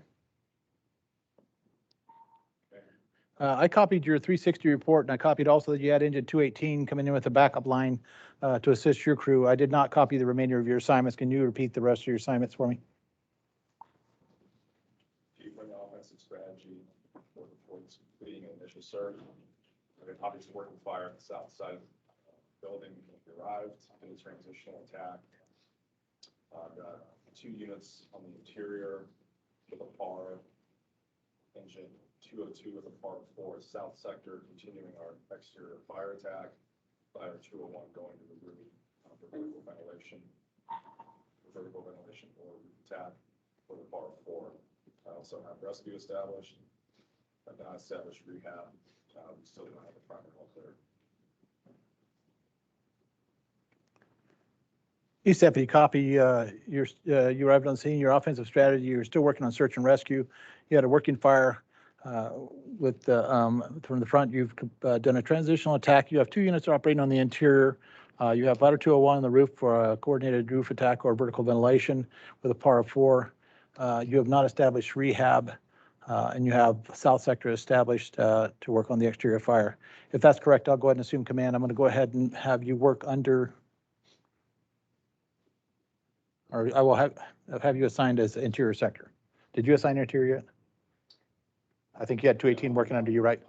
Okay. Okay. So I'm going to make you interior sector. You'll have yourself engine 218 operating as interior sector. Okay. All right. So let's talk about that. On scene report, dispatched address. Let's go back here. Dispatch address, obviously working fire. This is an ideal setup for a transitional attack, right? I mean, this is one that should be just our bread and butter, pull 1 3/4 inch transitional attack, knock this thing down, go inside and make a transition to the interior real easily. So this is obviously you got an on-scene report, single story residence. I'd probably mention it's probably, well, I'd probably call it a small residence just because I'm guessing that this picture kind of makes it look bigger than it is. I think it's probably less than 1,000 square feet, maybe not much bigger than that. But anyway, you got a single story residence. You got conventionally framed pitched asphalt roof, working fire. To the front, you pulled the mobile command, offensive water supply 360. So I think good report. Anybody has any additional thoughts on the on-scene report, please? I was just going to point out, or maybe ask the question first, and just a good point of discussion. So what do you think is predictable in this situation for your ladder truck based on what you're looking at right here in this initial onset? Probably PPV. I don't see these signs of attic involvement from the exterior. So to make a ventilation, and then if I get a good knockdown on it, then they can do some PPV. Okay. So let's just talk about that, because I know that's been something that's been discussed. So I'm not going to say that that's not an option for you based on the fact you've got active fire showing. The things that are important if we're going to do PPV. So first and foremost, we need water on the fire. You need to have an adequate size inlet, and more importantly, the exhaust opening. You could argue you've got 2 windows if you were to put the fan. But what's probably the third, and sometimes is overlooked, is to ensure that you do not have extension into the attic. So that being the case, this is perhaps, not that you would need to have access into that attic space and ensure that before you got PPV. So you're actively working towards a search in this structure. Again, being that it's 1,100 square foot is probably not that big of a deal. And it could get in the attic. Would a roof attack be appropriate at that point if it was up in the attic? You could use them in conjunction with below. But I think for me, as I look at this, and I'm leaning towards what Chief Bailey said in the beginning, this is kind of the bread and butter. This is one where you've got fire in the actual living space. You're working towards a primary. So you get a ladder crew on the roof. They cut a vent hole if you have adequate water on the fire. And then you could channel that quickly as long as you have good exchange and your crews were actively fighting that from below. If in fact it did get up into the attic at that point, we could still fight it from a combination attack. But again, because you have to put the fire out down below, this lends itself towards a bottom-up approach, I guess is my take on it, if that makes sense. So, and I want Chief to speak to this, because I think that when I say what's predictable for support company functions, to me, I would look at this and go, I can get you ventilation quickly, and then I can always do a transitional attack if necessary. A lot of times we use the roof attack in an isolated roof or attic space so that we're not causing further damage down below and buy ourselves some time. Not that we can't do them in conjunction, but that's kind of my initial take on it. But I want to hear if Chief has anything else to add. Going bread and butter, the inside of the house. Yep. And I think vertical. Yep. And I don't have some, it's not in the attic, at least from what I can tell from below. And if I get an exterior report saying it's not in the attic, but you cut a hole, punch through, and then get the smoke out like that. Correct. So then you've done your kind of your. With no attic involved. With no attic involvement, correct. If it's attic involvement, then that's a combination attack or something. So not saying you don't have to check, but Yeah, no. your PPV is that unless you know for sure it's not in the attic, Right. we're not just gonna walk into this situation, even with water on the fire, and throw that typical fan. I think that's been more predictable. We have in the past done that. We've been 50-50 on how that looks. Sometimes we get lucky and it's fine. We don't do that anymore per se. We try to do a predictable approach, which is water on the seat of the fire. Vertical ventilation is your safer of the two, quite honestly, in most cases. And then oftentimes we'll still use the fan once we know there is no involvement. You make the comment, my question for you first is when we asked, what would you do, what's predictable about this? You said, well, I don't think it's in the attic, so I'm gonna do positive pressure. Explain that statement to me. Well, I didn't mean that I would put a fan at the front door before the fire's out or. No, but it sounds to me like what you were saying is because it's not in the attic, you didn't think vertical ventilation is appropriate. Is that accurate? That might have, yeah, because I think and this is what's good about this. Yeah. I've been on engines the Yeah. whole time I've been here. You're not alone. With some of the, a lot more roof attacks going on right now than even, 9-10 years ago when I got on, right? So with the fog nail, with the piercing nozzle, with, and different ladder captains,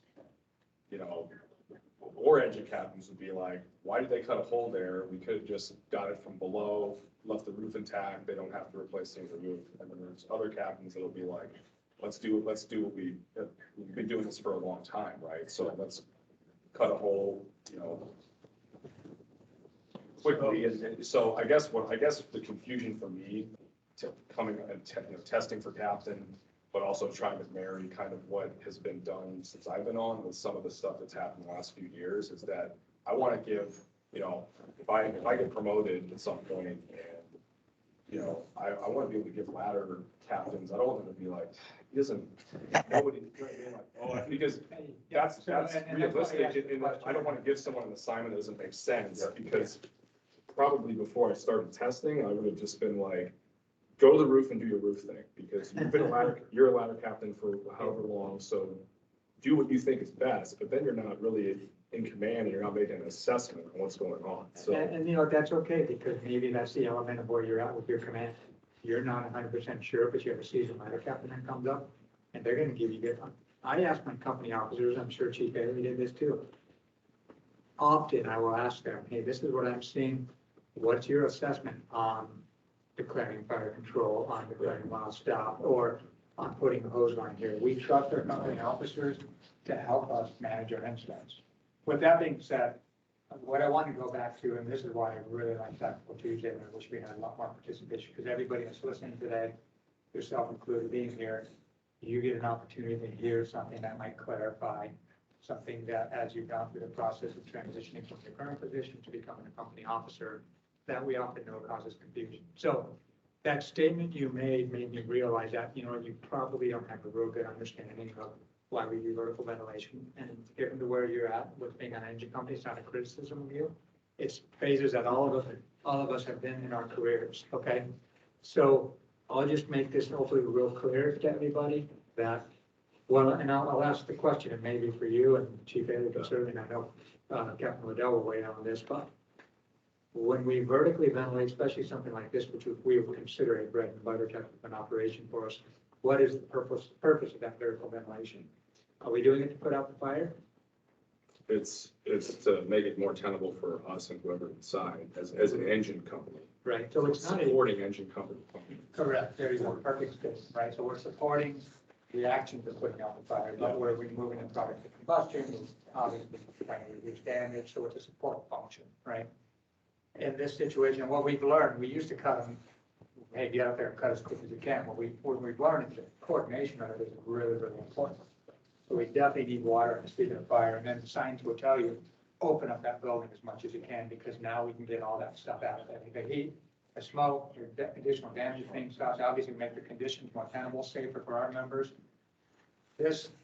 But being in the attic, the vertical ventilation, as a matter of fact, the statement you made, it's not in the attic. I don't know that I would go PPV. Actually, If it's in the attic, I hope your thought process isn't now I want to vertically ventilate. If it's in the attic, we actually want to keep that more confined until, once again, we Limited. want to and whether we do it through, and I understand the comments being made about whether I do a roof attack and can I do it from underneath, engine captains, ladder captains, PCs. We know, can we attack it from below? Absolutely. Can we do a bird block attack? Absolutely. Can we do a gable end attack? Absolutely. Can we do a roof attack? Absolutely. All four of them work very, very well, and you'll get 4 different opinions on which one's the best. And I'm okay with that, right? When we go to a hose line to the interior, you'll get different opinions on what size hose line, what's the best approach, that type of stuff. There's different ways to do it that are all successful. I actually would expect my ladder captains or my engine captains that are doing this to make the decision they want to make based on their experience and their perspective on this incident, okay? There is no one way to do it. So don't let people telling you, well, they shouldn't have done a roof attack versus we could have done it from below, convince you that one was wrong. It was just their perspective on the way that they would have handled that incident. Right. Both are appropriate. There are risks associated with everything too. We know putting people on roof has very inherent risks. Right. So we need to look at things like timeline, the experience of the ladder crew. Is there a safer way for me to do it? We will take all those things into consideration. As you become more experienced as a captain, you'll be able to make those assessments. But my purpose for this whole long diatribe here is understand why we do what we do. We do vertical ventilation to support the fire being put out, and now we move the product to combustion, make the interior conditions more tenable, right? So this screams for that, because what's the interior? I mean, obviously this is a two-dimensional type of a view, but if this really was the incident we had with the amount of fire you had showing up, how much smoke and what's the conditions on the interior like to be in this incident, right? Smoke in the ground, very hot, right? So now once we punch through that roof, right, so we've got a hole to punch through it, we got out of space. Now we're removing all this stuff, the conditions will change very, very dramatically for it. Does that help clarify it a little bit? That does, yeah. I think for me at least, I've just, because I haven't spent any time on a ladder, when you start to mix too many different assignments or being like, okay, well, we're not cutting holes anymore, so I'm gonna tell the ladder to do PPV. That's kind of what, I think that's part of the problem, is that of course we still cut holes because you want to do the appropriate, appropriate action for what's going on, because it's not going to be the same thing every time. But Well, I think piercing nozzles and, as Chief Daniels mentioned, the 4 different approaches to an attic fire, whatever, is depending on and that's situation dependent, it's construction dependent, residential. I mean, how much fire is involved, how big the structure is, where it's involved. I mean, there's so many things. So the same, this fire in a different house may be PPV appropriate.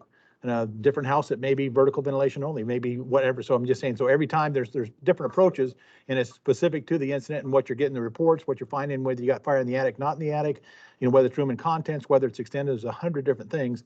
So, it's not just a one size fits all. And I can tell you, going back to where you're at now, I can tell you that I'm not sure how many people are online right now, but if we surveyed the whole department, there'd be quite a few people that'd be doing the same thing you are, going, I'm not real sure.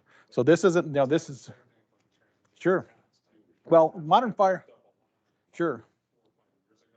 Yeah, well, and that's one of the things that changed when we went to modern fire attack, and literally when they first came out with that, one of the comments that was made and made every ladder captain in the whole country mad was, we're not gonna be going to the roof probably anymore at all.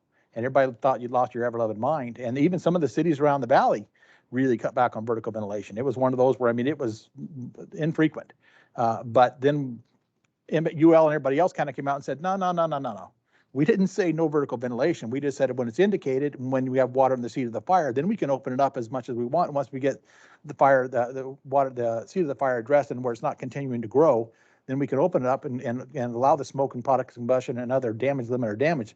So then everybody went, oh, okay. But there was confusion. There still is. You still talk to people and they talk about, oh, we haven't cut a hole in 2 years in our department. And you go, really? Fudge. I remember every time I went to Mesa, I cut a hole in the roof, and they loved it. Ladder trucks on the west side of Mesa loved it. And they go, well, once again, if it's coordinated, it's good. It's okay. And it's appropriate. This is a house here.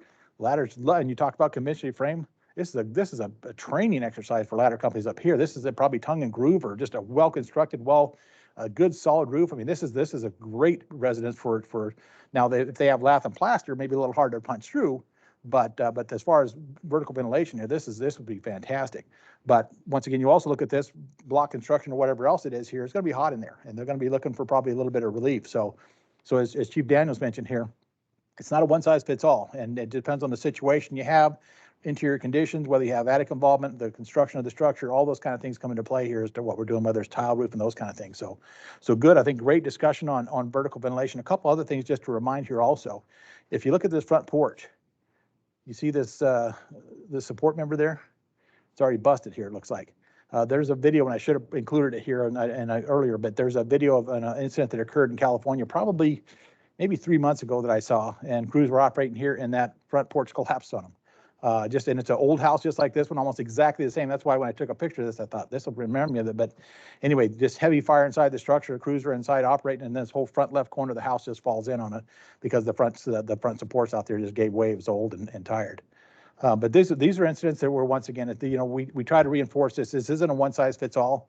There's different approaches. We can talk to 3 different senior ladder captains, 3 different senior engine captains, and probably have a little different approach to different things here. They hopefully every one of them would do a transitional attack, but after that, and it's not necessarily wrong, just different approaches. There are times where you go, we wouldn't do that, but there's sometimes different options we could do.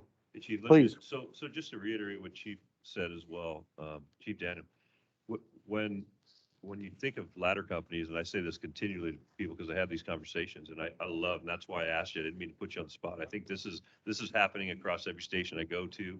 I receive phone calls because we have these conversations, and there is no patent answer.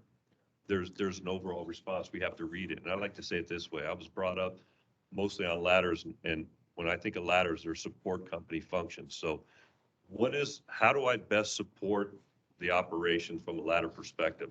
As I look at this, if you're already putting water on the fire's in the living space, then probably for me, I say the quickest, best response for me, and I say predictable, is your conditions on the inside are horrible.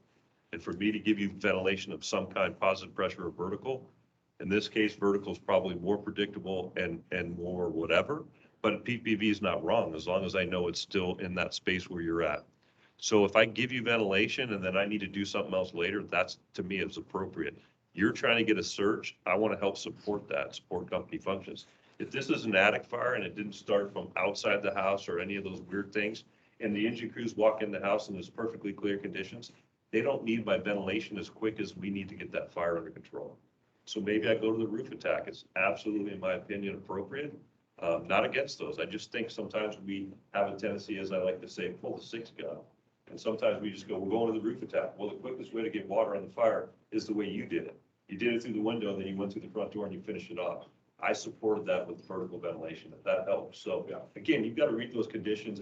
And so if you think of it, how do I support your operations from the ladder? If you think hopefully a little bit like that, you're probably going to be right. Put them into operation to support what we need to do. Get the search, get fire control.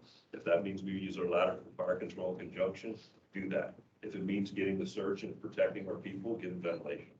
We're much better about coordinating the interior operations too. We had one of the things that that was the problem we had in the past is we'd send ladder crews and a ladder crew here. I mean, probably literally could get up and down in 60 seconds or 90 seconds tops. This is one that's a good roof to cut. I mean, if you had efficient ladder trucks, so you got to be careful when you send them up there to make sure they coordinate, because if you just send them up there, they're going to get a hole and they're going to come down, and you guys may still be trying to find the seat of the fire. So in the past, we did that 100 times, and all we did was make the fire bigger, and we went, wow, look, it got bigger, and went, well, you just gave it oxygen. That shouldn't surprise you at all. You just created that. But now we're smarter than that. Now you'll hear people coordinating that interior attack. Hey, we've got water on the seat of the fire, or hey, the fire's in the back southwest corner of the structure. We got water on it now, or the ladder truck may coordinate, communicate and stuff. So we're much better about that, much more effective than we were in the past. So we're not afraid to do vertical ventilation when it's indicated. We need to do it at the proper timing. Did you have a thought there?